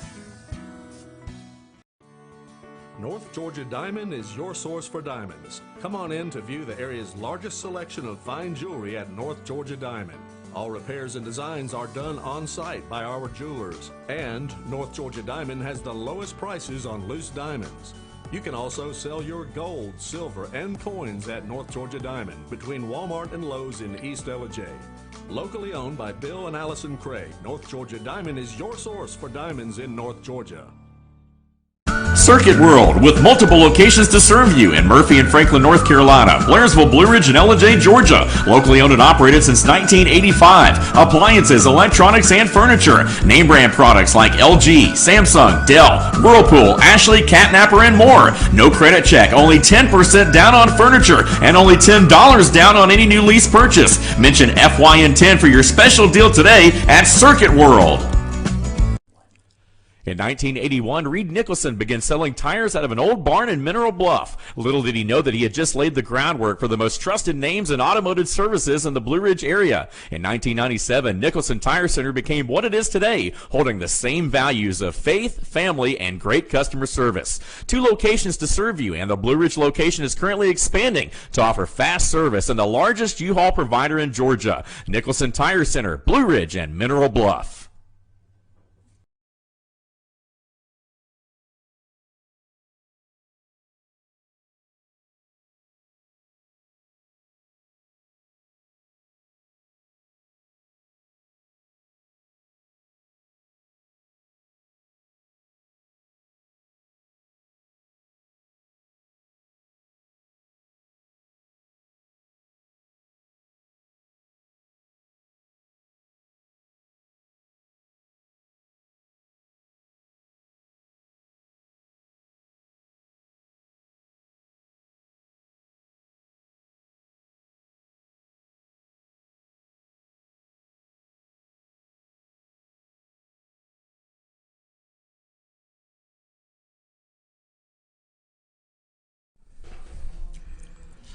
Back here with the Instant Replay, I'm your host, Dave Garner, joined beside Luther Kinsey right here. I want to thank Kevin White for being our guest in that last segment there. Looking forward to all the things that are going on with all of our local area park and recs, but especially in Gilmer County. Kevin's done a great job, no doubt about that. A lot of things going on locally. And we want to let you guys know there is a way that you can let us know what's going on in your hometown by calling us at 706-889-9700, or you can always email us at teamfynsports@fetchernews.com. Here we are now in our fourth and final quarter segment of the program, and we don't have a lot of time left. We're not even going to get to everything on the rundown, but that's a good thing because we're getting through a lot of our high school sports. But let's take a break from that for just a moment. And a big rodeo on Saturday down at the Sackett's Rodeo down in Jasper.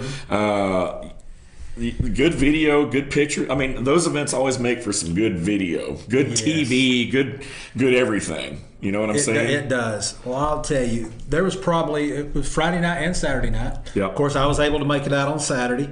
We had calf ropers, steer wrestlers, saddle bronc, bareback, barrel racing, team ropers, and of course, everybody's favorite, the bulls. The bulls.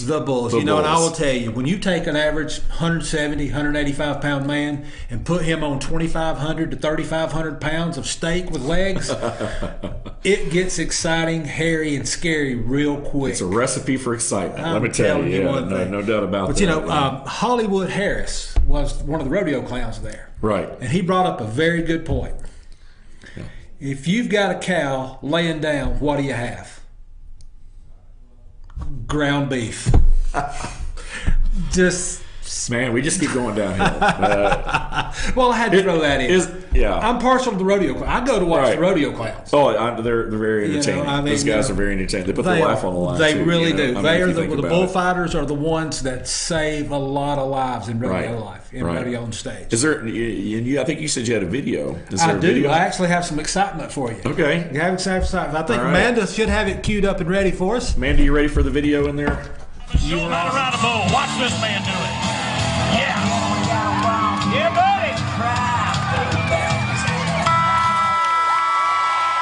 Oh, yeah. Just now. I'll do you a red solo party. Let's have a party. I love you, red solo cup. But I've been to it before several different times, and it's always a lot of fun. And the crowd is always great. There's always a ton of people there, and I know obviously with the weather kind of being iffy, you wonder about that. But it looked like there was a good crowd out there. It was. We had some lightning in the distance and some rain earlier in the day, but it cleared out. It was just an absolutely beautiful night. I'd say around 72 degrees. The beautiful skyline of the sunset was just amazing. Amanda, I'm not sure if you've pulled it up yet, but will you bring up the picture of the lady on the horse there with the American flag? Yeah, there it is. I'll tell you, that young lady right there is the granddaughter, and I wish I could remember his name, of the world-famous trick roper you've seen throughout the years doing the lasso tricks and things like that. Yeah. She also led the opening parade with the American flag. Wow. It's always a very patriotic event. That's the one thing I've noticed about the rodeo. I mean, it's very red, white, and blue. Yeah. Well, I'll tell you, it is all-American, and I actually learned how the saddle bronc and bareback riding started in rodeo. It was really interesting, and of course, I know we've got to get on those things. I just want to mention this real quick.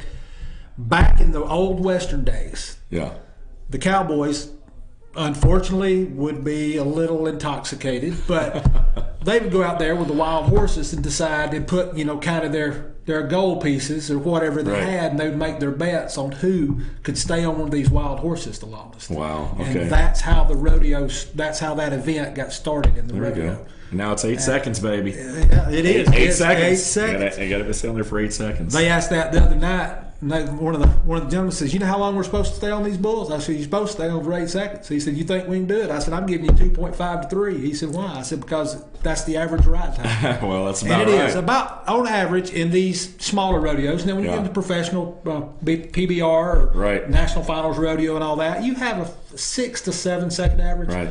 But in the smaller rodeos, like Southeastern Rodeo Company is the one that provides all the stock and of the workers, I guess you would say, for this one. The average time is about 3.5 seconds. Yeah, how about that? That's something. That's something. That's awesome. Big rodeo this past weekend down in Jasper, and I want to thank Sackets and all the folks for putting that together once again. ARCA Racing, did you know that we've got a local high school student that is actually a race car driver who has been at it since he was a little kid, has now worked his way up to ARCA, which is basically one step from the big boys, if you will, from NASCAR. Pickens High student Chandler Smith took the pole for Sunday's Menards 200 up in Toledo, Ohio, and would go on to finish 4th in that race. So another top 5 for Chandler, who in his 3 starts has won 3 poles and is not even really running a full-time ARCA schedule, but has done a great job. And so congratulations to Chandler, who continues to move up the ranks. Speaking of taking it to the next level, here's another guy that's doing that. We're going to be able to talk about him. So we think about scholastic sports, we think about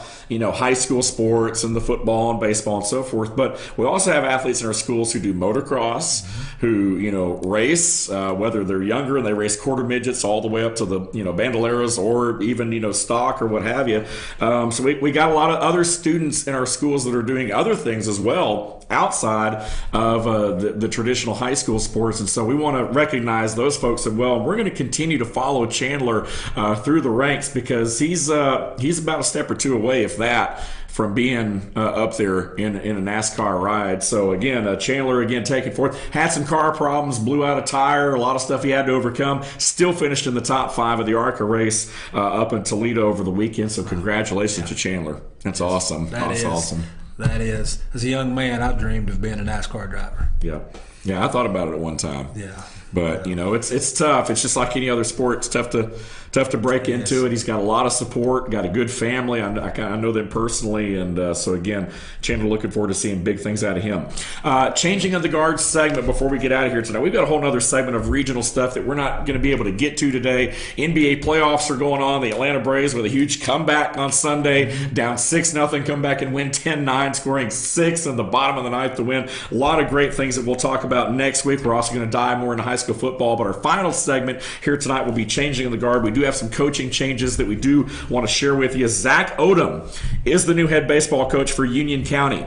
2000 graduate of Union and a graduate from Young Harris. He will replace Robbie Roxbury, who coached for the last 3 seasons, but Odom was a 4-year starter for the Panthers and part of the 2010-2013 state tournament team. So he's a younger guy, but he's going to do a great job in Union County. Zach Odom, the new coach there, and I'll let you come back around, Luther, and comment on these. Alan Griffin also has resigned as the athletic director of White County.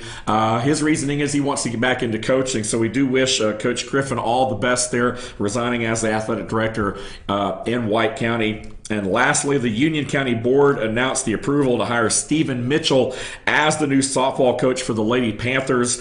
Mitchell comes from Bowden High School over in West Georgia. He's got a good tradition over there.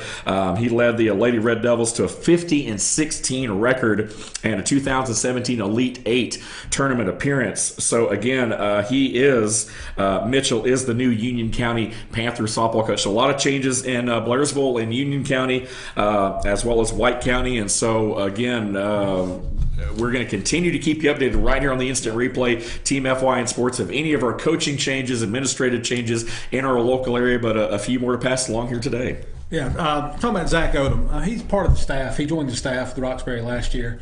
Some notes that I read, he was really shocked that he was brought forth. He's wanted to go into head coaching. Mm-hmm. As you read, a very long history. Also, the basketball. He's a 4-year starter for Panther basketball and received all region honors in his senior year.